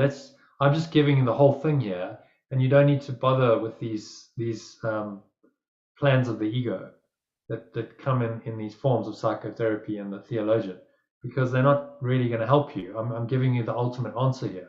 Just shortcut it and forget all of this, and follow this way, and let go of any of these distractions. So he's trying to get us to commit to his course and his way fully, and say, okay, these other forms, I can see they're not actually really very helpful. Now they may have helped you certainly on your path. I mean, if it was helpful for you, then it's brought you here. So it's like that's great, but it wasn't the ultimate answer. I just remembered, with the levels of consciousness, if you're quite low down on the consciousness scale, it might be that somebody might require, in a sense, ego strengthening work in order just to sort of feel that they have identity. But it, like you say, it isn't the way forward. It's not, if you're coming to the course, it's because you're ready to come to the course, isn't it? But because we learn from quite a young age to separate, there's almost like a step. I remember in my own sort of early forays into the hero's journey, it's like I needed to get structure, kind of like ego structure in a way, to you then move on to the next level. But it's like I think I think it has its place at a certain time. I would much prefer that we all jumped and that we were learning much more quickly the truth, actually. Well, this is what he's saying. Just fast track this. Forget all the ego's plans, because ultimately they're not going to work. You don't actually need them. If you're reading these words, then it means you're ready for what Jesus is going to teach you. Yeah. So accept it and just let go of all these other plans which are not gonna work fully. That doesn't mean if you did them that it was all a waste of time. It was all part of your hero's journey. But now it's time just to take it to another level. Accept fully this approach, and only this approach is going to heal your mind. He's saying only fully letting go, fully forgiving everything, blocks the awareness of love's presence. Only that's going to work. Don't fiddle around with these depreciating importance of the dreamer, or the theologian's plan is clearly not going to work. The psychoanalyst can tempt you. You see, that's why he's well, okay, well maybe that could work. Well, he's saying, well, if you really look at it, ultimately it's not the answer, is it? I think that's what he's getting us to say. Okay, well then why fiddle around with something that's not the answer when he's giving us the answer in this course? Yeah. Yeah. Okay, so happy with that. John, you want to give a little summary of that? I think I better not. All right, moving swiftly on then. We'll leave that. So number 6. I think it's Iona. Iona, have you read? I don't think you have. No. What then should happen when pure formless awareness said, "Let there be light," or "Let there be awareness"? There was awareness. Can you find awareness by analyzing darkness, as the psychotherapist does, or like the theologian by acknowledging darkness in yourself and looking for a distant light to remove it, while emphasizing the distance? So remember, darkness is unawareness. Unawareness, right? Translated as unawareness. See how that doesn't? Then you just see the ridiculousness of it. Okay, can you find awareness by analyzing darkness, as the psychotherapist does, or unawareness? It's darkness. Translate darkness as unawareness. Yeah, got it. Can you find awareness by analyzing unawareness, as a psychotherapist does, or like the theologian, by acknowledging unawareness in yourself and looking for a distant awareness to remove it while emphasizing the distance? Healing is not mysterious. Nothing will change unless it is understood, since awareness is understanding.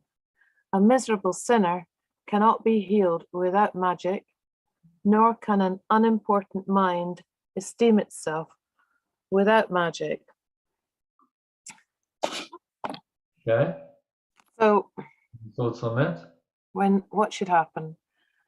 So when Love said, "Let there be awareness," there was, and I accepted that, there was awareness in my mind.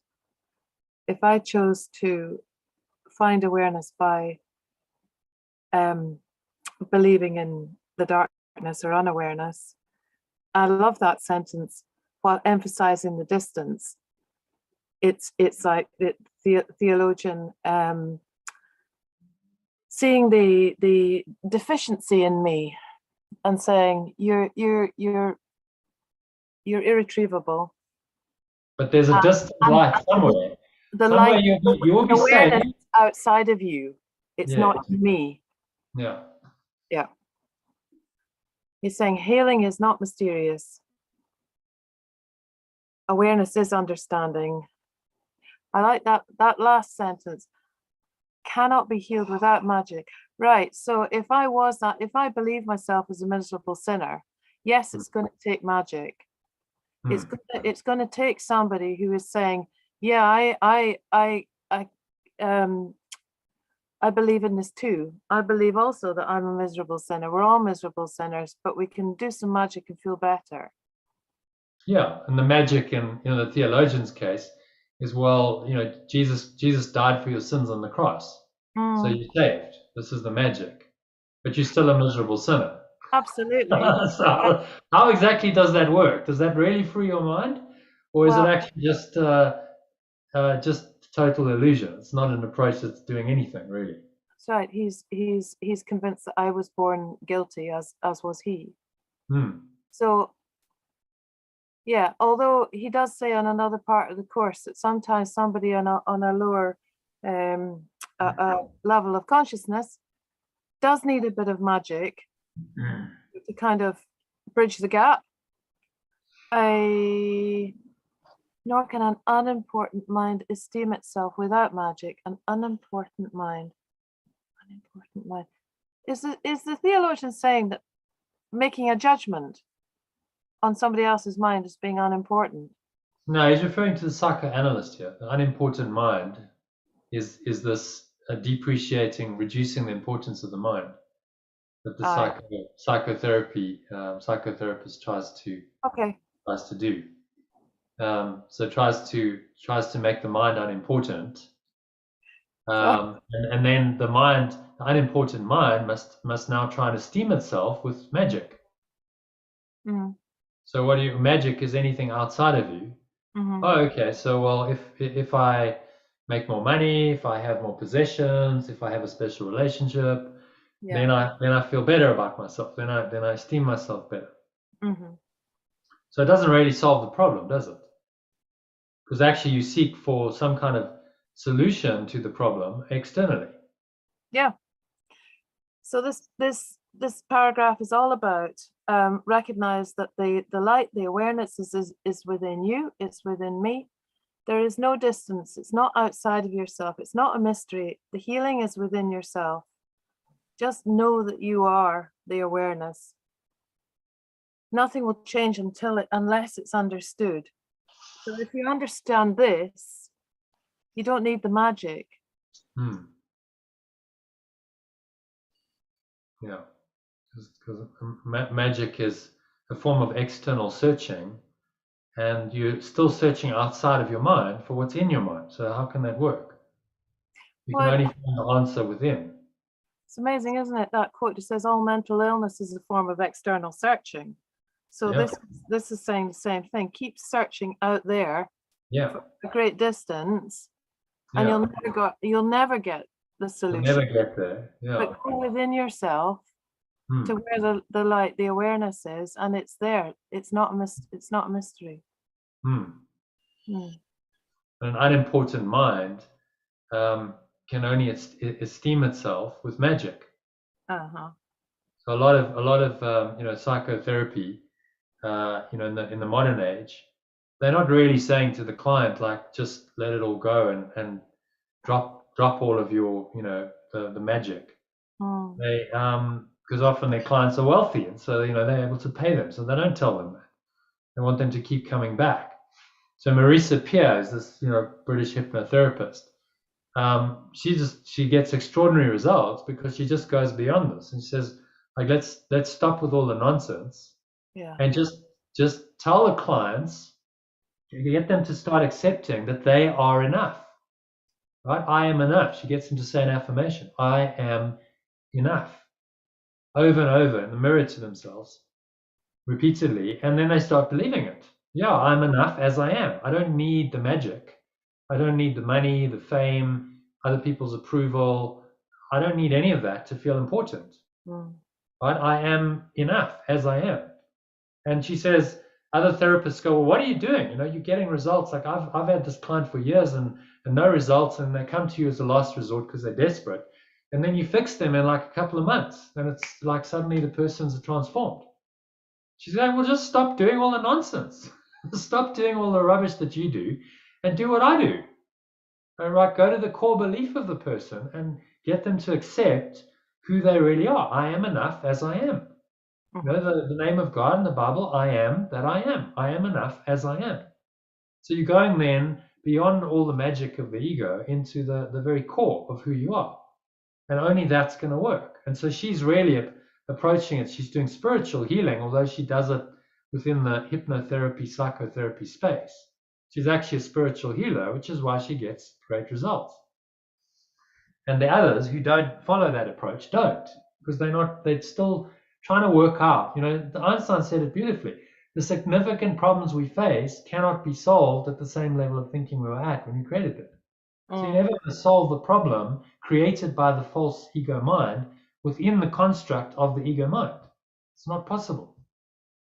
Then you have to look to magic to try and magic within that construct that the ego has made up to try and solve the problem. And of course, that's not going to work. You're trying to solve it at the same level of the problem. Okay, makes sense. Any questions on number 6? Let's ask Vanessa and Gary. Are you still with us? Any questions?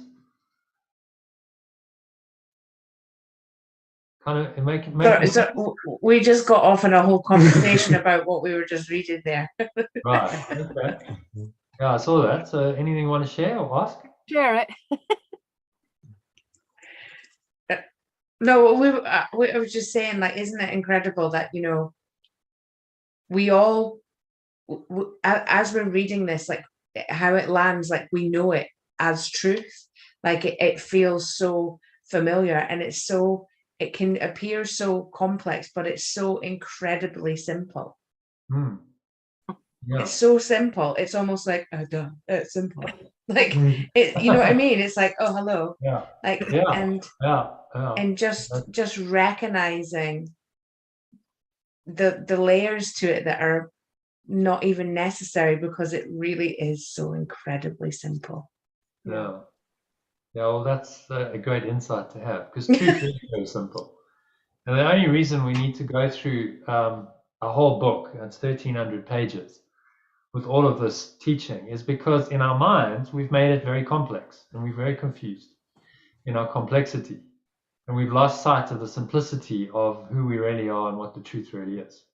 Yeah. So Jesus has to come into our dream, and he has to help us to unpack this nightmare of separation and complexity that we've invented, and undo it in our minds, and come back to the simplicity of truth. Which is why, you know, he's got all this, like he'll have these, you know, teachings about the psychotherapy and theologian, and because he's trying to just help us to recognize, like, all of this is false, and not something we want to entertain, and just believe in the simple truth. And if we can start doing that, then we're healed, because the truth will heal us of itself. And then we don't need any of the magic of the world. We just simply accept that, you know, we are what we are, and in that is the healing of our minds. Know thyself. Okay, so thanks for sharing that. Any questions on number 6? Happy to move on. No. Yeah. Okay, number 7. So who hasn't read? I think Kim hasn't read. Kim, you still with us? Sue Yeah, I'm and here. Sue as well. Yeah. Can you read number 7? All right. Both forms of the ego's approach then must arrive at an impasse, a characteristic impossible situation to which the ego always leads. Don't. May help someone. Just translate ego as belief in separation. See how that goes? Both form of the beliefs of separation's approach then must arrive at an impasse, the characteristic impossible situation to which the belief in separation always leads. It may help someone to point out where he is heading, but the point is lost unless he's also stepped to, the point is lost unless he is also helped to change his direction. The unhealed healer cannot do this for him, since he cannot for himself. The unhealed healer cannot do this for him, since he cannot do it for himself. The only meaningful contribution a healer can make is to present an example of one whose direction has been changed for him and who no longer believes in nightmares of any kind. The light in his mind will therefore answer the questioner. You must decide with God that there is light because he sees it. Okay, I want to just translate that.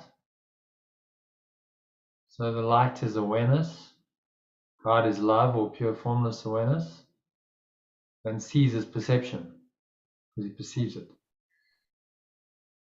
The awareness in his mind will therefore answer the questioner.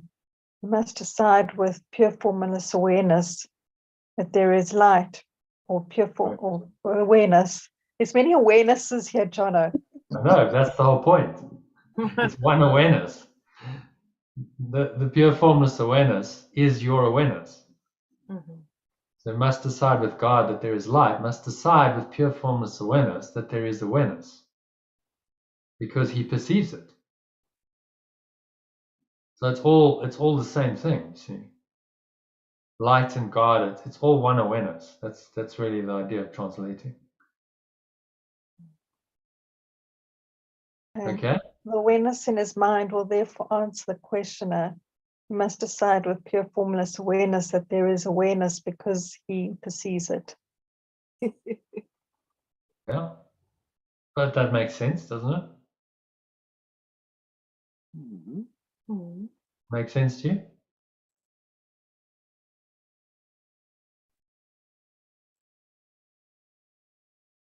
So you have an awareness of the pure formless awareness, which is God. So it's the ultimate state of awareness. And that awareness, you must decide with pure formless awareness that there is awareness because he perceives it. So this awareness is the remembrance of pure formless awareness. He's talking about the Holy Spirit. The light in his mind will therefore answer the question. So the awareness in your mind, the awareness of pure formless awareness, the remembrance of that awareness will answer any questions you have. And you will decide with this awareness, this pure formless awareness, this ultimate state of awareness called God, otherwise, that there is awareness because he perceives it. Because this awareness perceives that awareness. This awareness knows that there is this awareness in itself. Okay? That number 6. And by his acknowledgement, the healer knows it is there. That is how perception ultimately is translated into knowledge. The miracle worker begins by perceiving awareness and translates his perception into sureness by continually extending it and accepting its acknowledgement. Its effects assure him it is there.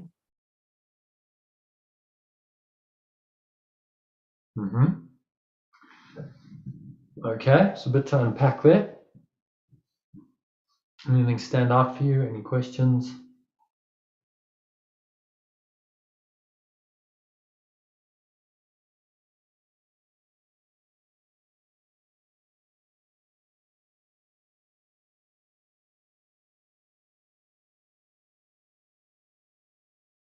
I think it is. It's if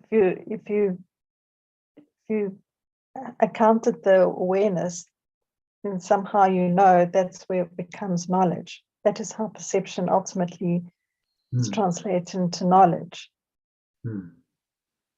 So it's just dropping the other stuff. And having that awareness, then you can help others. The miracle worker begins by perceiving awareness and translates his perception to sureness by continually extending it and accepting its acknowledgement. Its effects assure him that it is there. So if you can do that, you can help to heal the others to get there. So it's by example. He's saying this is, you need to be healed yourself. Only meaningful contribution the healer can make is to present an example of one whose direction has been changed for him.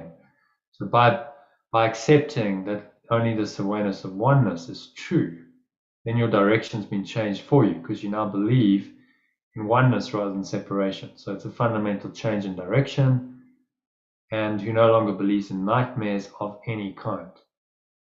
And so you've healed your mind of the nightmare of separation, because all nightmares come from separation. And the awareness in his mind will therefore answer the question. He must decide with God that there is light because he sees it. By his acknowledgement, the healer knows it is there. So I think he's referring here to another person. I suppose this could be the healer himself, but the awareness in his mind, the healer's mind, will therefore answer the questioner. Okay, so anyone who's not healed is still a questioner. In fact, he says at some point the ego is the questioning aspect of the post-separation self. So the ego is about questioning and doubting. So you have a questioner, and then the healer, who's truly healed, simply has this awareness in his mind that answers the questioner, who then has the opportunity to decide with this awareness that's been shown to him by the healer that there is this light or this awareness because he perceives it in the healer. See? So if you look at how a lot of the gurus in India heal, they don't necessarily heal directly by teaching. They simply heal by their presence. So people will go to the guru, and the guru might not say very much at all. He's sitting in meditation, he's in deep peace, he's in samadhi, and the person just sits there and absorbs it. And so by example, they're learning that there's another awareness because they're seeing it. They're seeing the effects of the light in this person who they call their guru. And just seeing that is powerful in its healing. So Ramana, who was a great Indian sage, he wouldn't say very much. People would just go hang out with him in the silence. He'd say, well, silence is the greatest teacher. Just sit with me in silence for an hour or two, and you will learn more than all my words will tell you. Because his very presence, his awareness, is rooted so deeply in that presence that is what is that demonstration. People feel that, then they learn it. He presents the example without having to use words. He's saying this is the way. This is the best way to do it.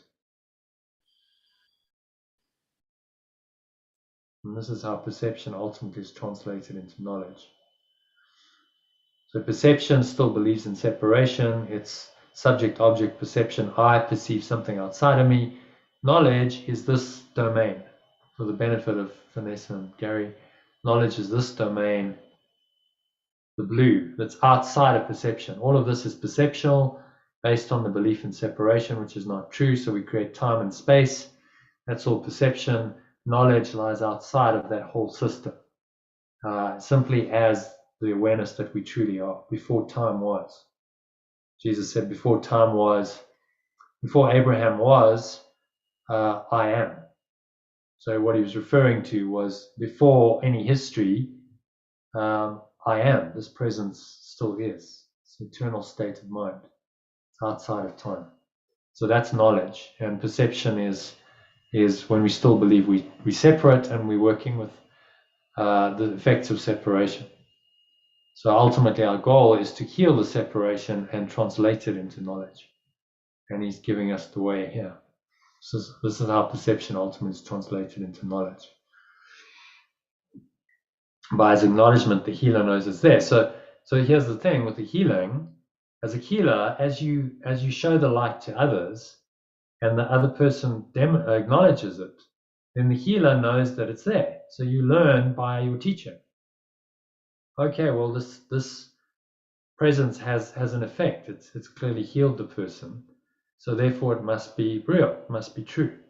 And so it confirms the healer's belief in this, so that ultimately belief gets translated into knowledge, and the miracle worker ultimately translates his perception into sureness, perception into knowledge, by continually extending it and accepting its acknowledgement. So as we extend this awareness through us to others, and then we see its effects, we accept that it's true, so we're acknowledging it, and that reinforces the belief in our mind until it becomes certainty, and when we're certain of it, then it's knowledge. But while we're here, the effects of it assure us that it's there. So this is the process of miracle working, how it helps us heal our minds. Okay, does that make sense? Right, can you summarize it?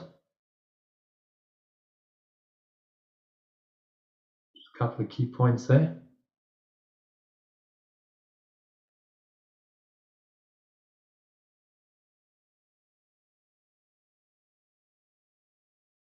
I think the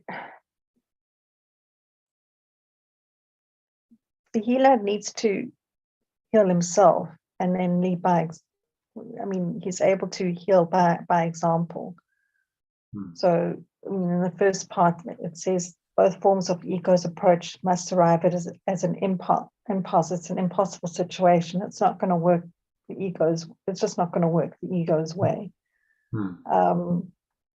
So, the only meaningful contribution the healer can make is to present an example, and that's because based on the awareness in his mind will therefore answer the questioner, who must decide with pure formless awareness that there is awareness because he sees it. So if the healer is aware and seeing it and perceiving it himself, it translates into knowledge. And based on that knowledge, he's showing as an example, but perceiving the awareness and then translates that into sureness. And that's how he heals. Yeah, so healer heal thyself. So by demonstrating this and seeing its effects on other people, the questioner, I think he's implying that this is another person. So he sees the questioner who then starts to accept this awareness because he perceives it in the healer. And he's like, okay, well, I can see the effects of this, and yes, I want that. And so by his acknowledgement, the healed person's acknowledgement, the healer knows it is there. So now it's reinforced in the healer's mind. This is how ultimately the healer translates perception into knowledge, because he becomes so certain of it. It's like, this always works. This healing, this awareness always works. It's always there. And so I move beyond perception, which still implies separation and doubt, into the certainty of knowledge. And we do that by continually extending it. So we extend this awareness, and then as its acknowledgement comes back to us, so people are maybe grateful, or we see the effect of the healing, then its effects assure us that it must be there. So that's how we heal ourselves as the healed. That's how we move from being the unhealed healer to being the truly healed healer. Is by healing, by showing people, by demonstrating that this awareness is in us and continually extending it. And the more we do that, the more we're convinced that this is in us and that it's the truth. And eventually the surety of that is the healing of our minds, because we're totally convinced and there's no doubt anymore. And that's when the healer becomes truly healed. I don't know if this is helpful, because maybe it's not quite the same thing, but people generally follow what you do and not what you say. Exactly. Because if you say one thing and you do another, then you're called a hypocrite. Now look at what's happening to poor Boris Johnson. He's been called a hypocrite because it's like, well, you standing up there saying, well, everyone else must follow the rules, and then you don't follow them yourself. That's hypocrisy, and there's no integrity there. So how can you really heal anyone if you're not healed yourself? Clearly, that's not going to be something that works. So there's many examples of the unhealed healers. Given us two of them, but some of these gurus are not healed themselves. They have all their still got egoic desires and dysfunctions, and then that plays out, and then people get disillusioned. But it's not really the light. The true awareness is not the problem. It's the guru is not pure in his understanding of that, and so misinterprets it, and then is another version of an unhealed healer who's not really healing, but actually demonstrating the dysfunction of the ego. Okay, happy with that. So happy to move on, everyone. Any questions on number 7? That's good. Okay. Number 8. I think we've gone through everyone. Cycle right back to Sue. Okay, Sue. A therapist does not heal. He lets healing be. He can point to the absence of awareness, but he cannot bring awareness of himself. Awareness is not of him. Yet being for him, it must also be for his patient. The Holy Spirit, the awareness of oneness, is the only therapist. He makes healing clear in any situation in which he is the guide. You can only let him fulfill his function. He needs no help for this. He will tell you exactly what to do to help anyone he sends to you for help, and will speak to him through you if you do not interfere. Remember that you choose the guide for helping, and the wrong choice will not help. But remember also that the right one will. Trust him, for help is his function. and he is of pure love. As you awaken other minds to the awareness of oneness through him and not yourself, you will understand that you are not obeying the laws of this world, but the laws you are obeying work. The good is what works, is a sound though insufficient statement. Only the good can work. Nothing else works at all. Okay, any thoughts on that? Well, I think he's quite clearly saying, allow the Holy Spirit to work through us and to help us heal, us become the healer. Yeah. That's my 30-second summary. Yeah, well, it's a pretty good summary, very succinct. So it's happening through the therapist. The therapist is not, so the danger of the unhealed healer is he or she thinks that he or she must heal the person. It's up to them, you know, as a separate self to try and heal the person. Of course, that's never going to work because the delusion of a separate self is the problem. If both healer and the patient are deluded about their identity, then clearly that's not going to work. So the true therapist just lets healing be and says, well, there's this awareness of oneness, and just brings that in, makes healing clear in any situation, which he is the guide. So if you're really guided in your words and your actions as a healer, then it's not you who's healing. You recognize that. It's happening through you. It's this awareness of oneness that's arising in your mind that's doing it through you. And this will tell you exactly what to do to help anyone. So what a relief, you know, if you're a healer, when the pressure that you put on yourself is like, okay, I've got to heal this person. It's enormous, and generally that's not going to work either. So then you feel like, well, I've actually failed. But if you simply let go and you say, well, you know, I'm not really doing anything. I'm not healing. It's this presence. And all I've got to do is step aside and invite this presence in and let it act through me. Let it guide me. Then I'm truly healing. So maybe let's ask Kenneth. Kenneth, you still there? Just speak to us about your experience when you're healing people. Me? Because Kenneth's a healer, works with his hands and Reiki and stuff. Okay. I hold the person's feet and something make my hands work with that organs. I don't do so much. I just following that. And then the coming combinations and different kind of pressure. And so did you never learnt this formally? Did you study reflexology or not? Yeah, I understand all that, but I don't work like them. I get help when I press. Yes. So it's not you doing it really. It's just happening through I you. hold little, a medium, and hard, and back 3, 4, 5 times on one point. The other sitting and press. Another technique, but this coming give me. So you just have this kind of intuitive knowledge of what to do. Yeah, I'm not aware what I have done every time. I can work like the other do, but I'll be tired. I'll be not tired when the source help me. I can sit. One time I sit 8 hours. Really? Wow. You did healing for 8 hours.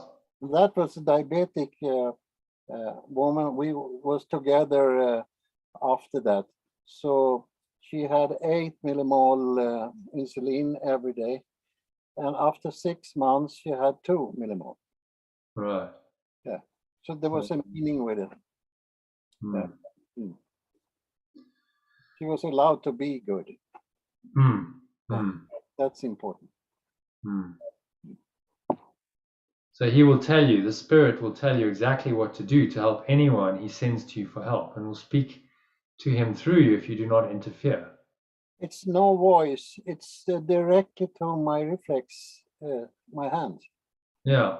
So So in your case, you do it through the body and through the hands. I fall in automatic. What feels go to the right, left. Yeah. Yeah. But in other instances, you know, if you have to say something, then this awareness is going to speak through you and give you the words. That is really fun because I said after I had talked, I was not aware of it. So I said, I said that. That was a good say. That's a good one. Yeah, you didn't actually know what you said. What can I say? I could not explain one more because there was just in a moment. Yeah, this comes through. Yeah. So it's kind of getting out of the way, really. The true healer gets out the way and says, let me get my ego out the way and allow the spirit, this transcendent consciousness, awareness, intelligence to come through. Yeah. And it directs me. And if I'm tapped in, it's going to tell me exactly what to do and what to say. And so I don't need to worry. It's a done deal. Yeah, nothing wrong. Doing it through me. I just need to allow that. So I'm just the channel for it. Yeah. And I be different. You can see I'm not same different face and eyes. Right. So it actually transforms your physiology. Yeah, and a cat and dogs see their bark because someone is behind me. Right. I can feel it, but I don't know. Interesting. Yeah. Do you notice it, Iona? If you see Kenneth in that state, do you notice? Yeah. Oh yeah, definitely. Like the presence that's come into him. It's fantastic. And then when the energy goes, sometimes you'll get very cold. Yeah, that'd be a wow. It's sort of like it's lost its central heating. Yeah. Interesting. So it's like another presence coming in, and you can feel it tangibly. And what is that presence but the Holy Spirit? You know, and what he's saying is, as you use it, then you come to be convinced that it's there. Yeah, I had a psychic person in that place I work, and she said it was the old monk behind you. Oh, I didn't know. Right. And describe, and I have seen some picture of that kind of. It's a llama. Okay. So this monk, which is really just the Holy Spirit, but that's the form of it, then comes through and helps you with this particular modality of healing that you do. Yeah, very interesting. So these guys, you know, we might not go, oh, that's the Holy Spirit, but it is. It's just like in a form, even though that monk is dead, presumably. The form of the monk is then the healing spirit of the Holy Spirit coming through in some kind of form into your mind. Yeah. So what's behind it all is the Holy Spirit. And then you understand that you are obeying the laws that are not of this world as you do this. That's really the key.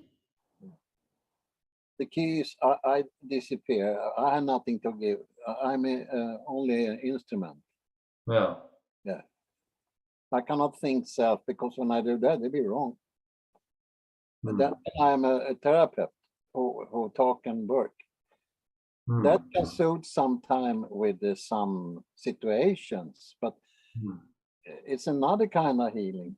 The other is more directly. Yeah. And then the more you do this, the more you become convinced that this presence is there. Yeah, I have no idea when I meet a new person. I just go there and then I know what's going to happen and I just do it. And they be surprised and someone don't talk, someone want to talk. And I can talk, answer questions, and the floating, the hands go south. Speed up. It just happens of itself. Yes. So there's another intelligence directing it all, and you're just becoming your body's the instrument for it to come into this world. Yeah. And this is what he's pointing us to. So if you're going to be a healer, however you're doing it, whether you're working with your hands or you're speaking, you're teaching, whatever you need will be given. So that the words will come as you need them, and you'll be directed. Especially 22 now and 1 year back, something stronger. It's I'm more, I'm more aware. I'm not shy to jump in and do it. Yeah, so you're getting confidence in this power. Yes. And that's what the true healer. It's like, okay, it's always there. I can just tap into it and allow it to come through me, and so there's no doubt anymore. I know that it can always heal. Like in any situation, it'll tell me exactly what to do, and that's the kind of certainty that we're trying to build as healers. Yeah. Because you're actually healing your own mind in the healing. This is his whole point here. Yeah.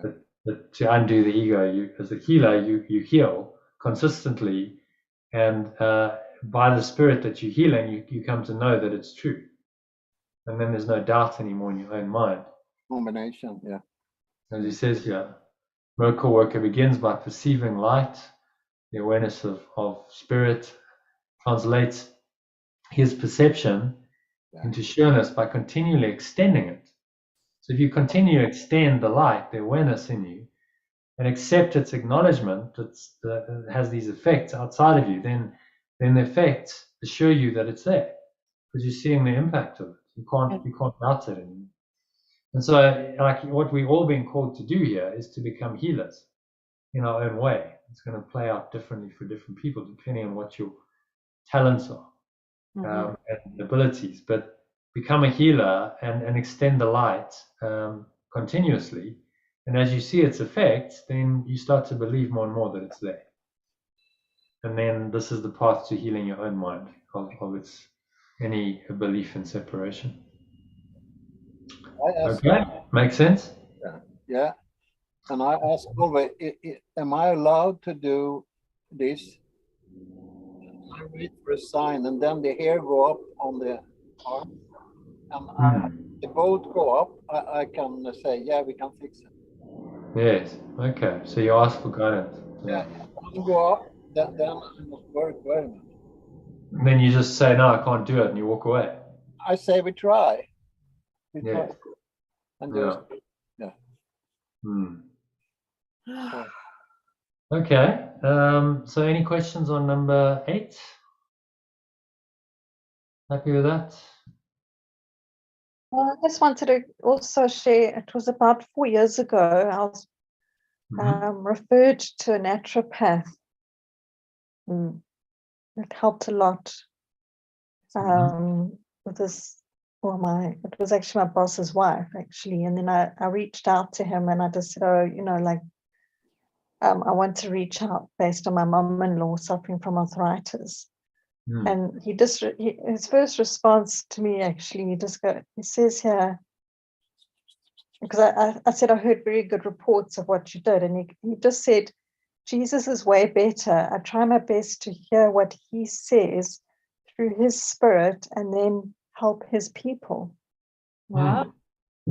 That's this was the naturopath. Yeah. Please give her my number. I will sure to help. So that's how he. That's how he worked. Works. Yeah. So he would interpret the spirit as Jesus. You see, it's just a placeholder that can help him like frame it in his mind. But it's because I think he's probably he's Christian. I think Christian.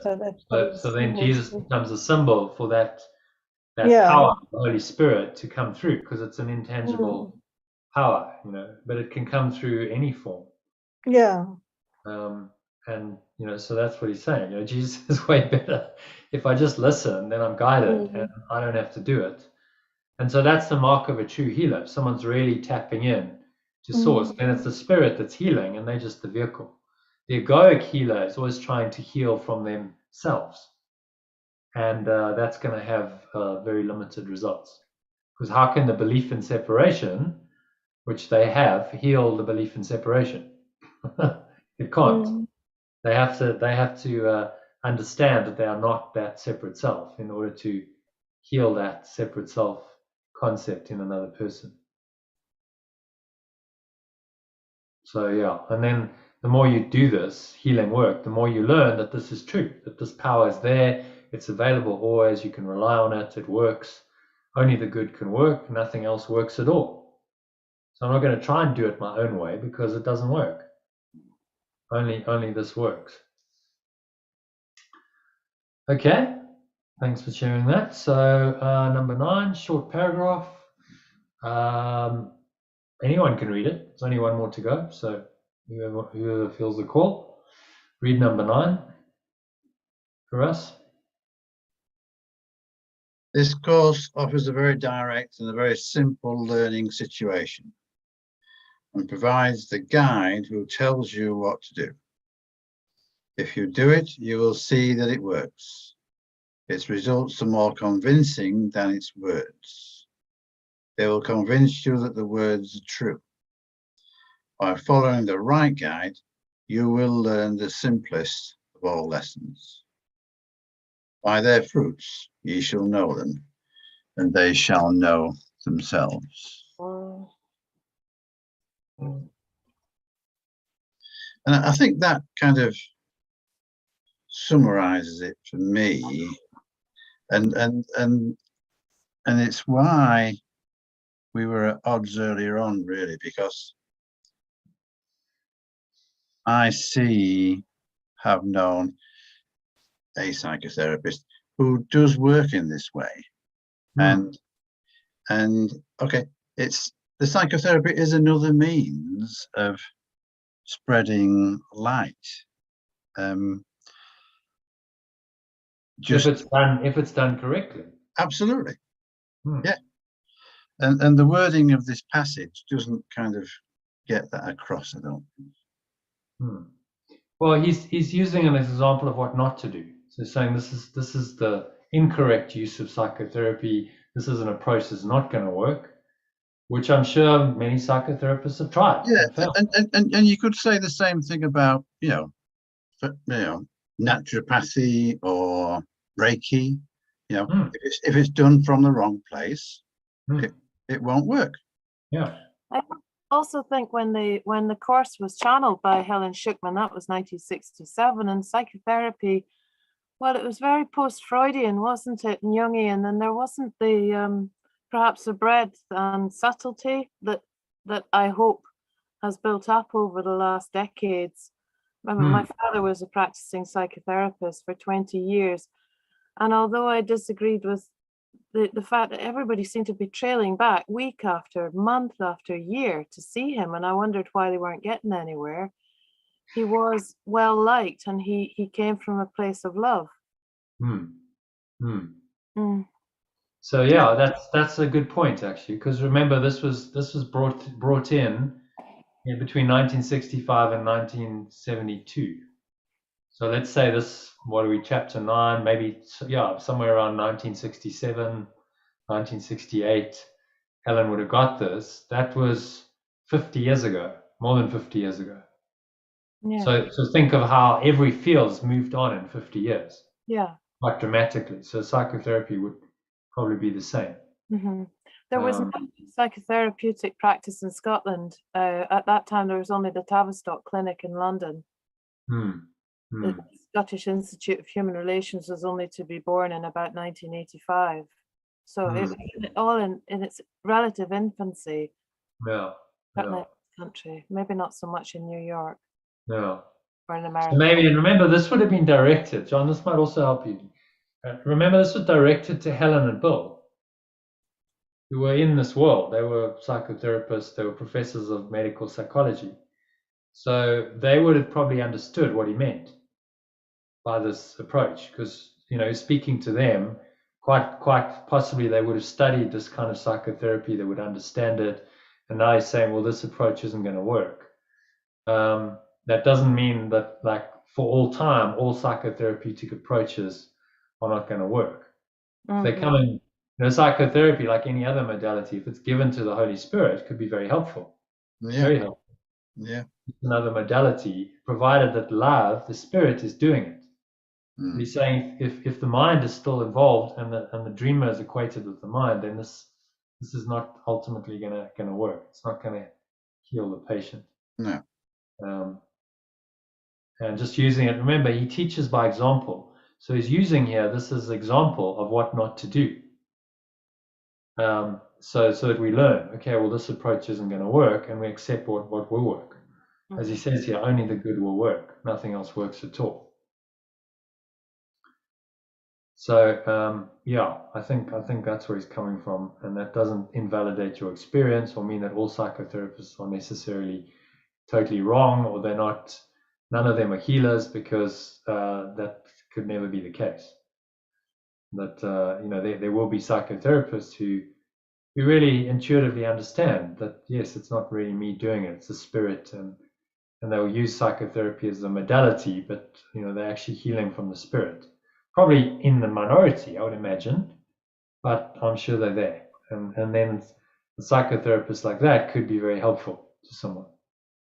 Because actually, really, it's the spirit that's doing it. It's not really them. They just surrendered, as he's suggesting they should do, and letting the Holy Spirit, however they conceive of it, to come through them and help them. Mm. And then by their fruits ye shall know them, and they shall know themselves. So that's also interesting.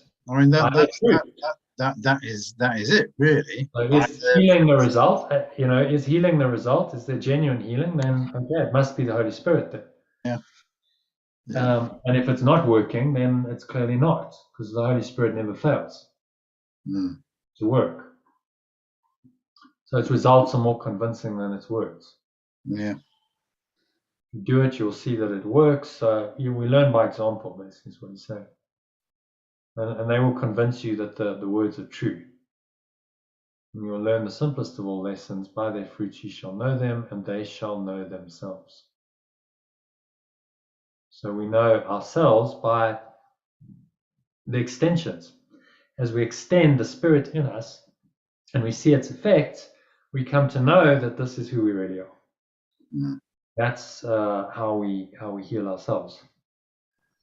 So as we do this healing work, then we teach ourselves that this is true, and we become more and more certain in that, and we come to know ourselves ultimately, which is the end goal. The hero's journey is all about knowing thyself.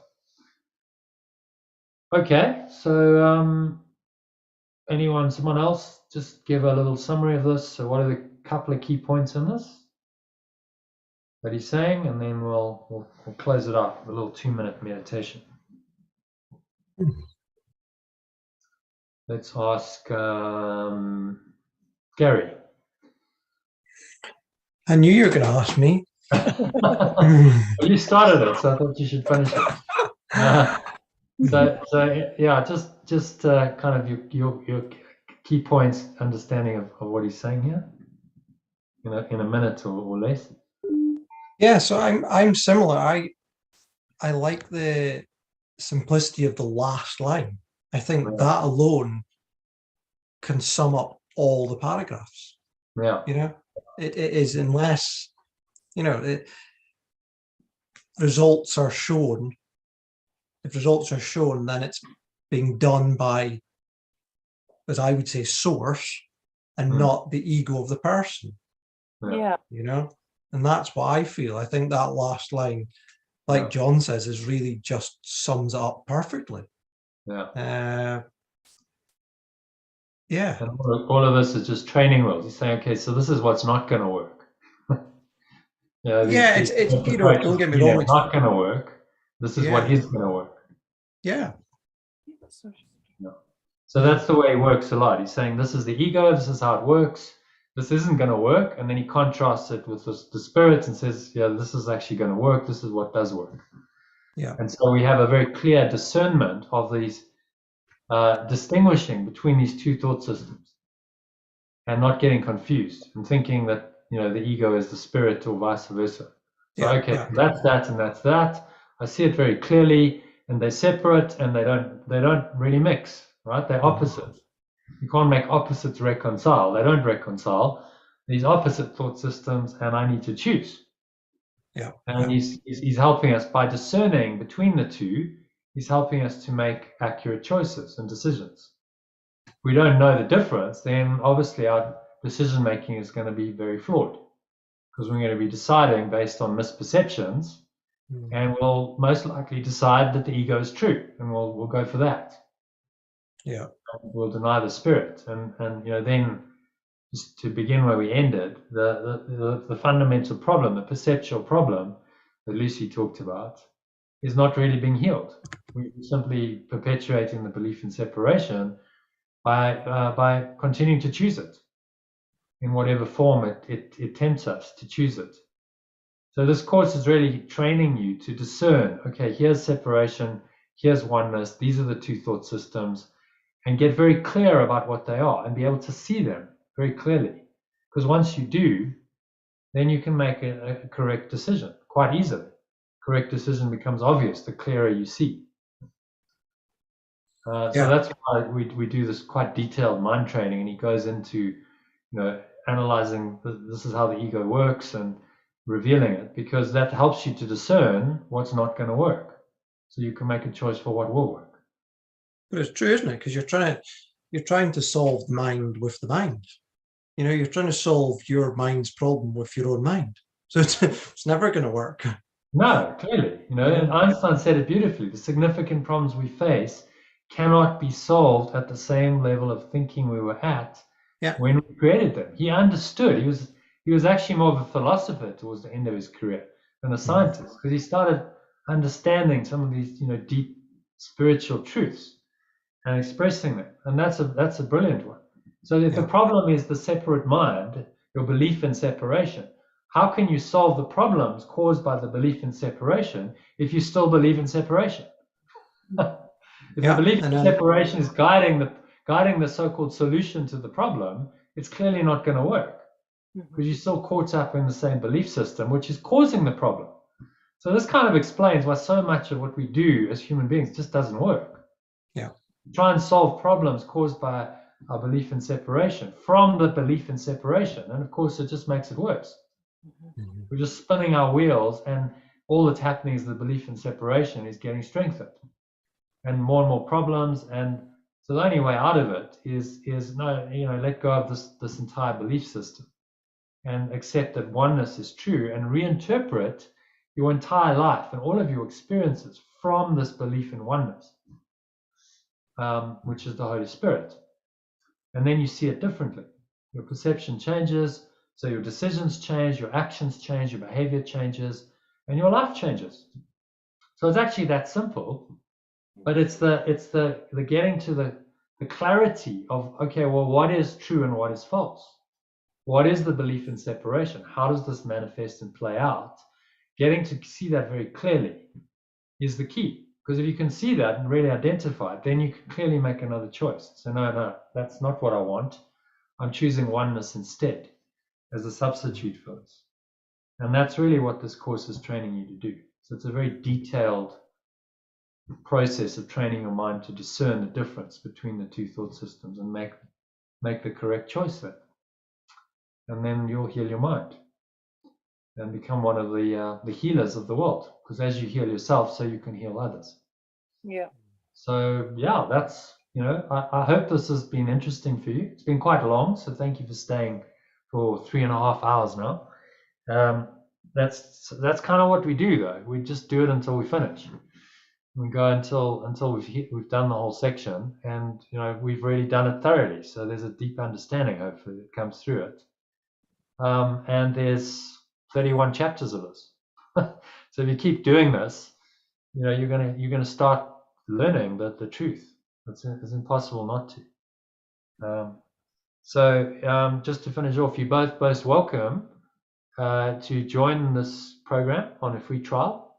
If you'd like to, just let me know, and I'll add you to the mailing list. I send out an email every day, and I also send out messages via Telegram, which are just shortened versions of the emails. And I send out the recordings on Telegram. I've recorded this now, so it's going to the Telegram group after we finish.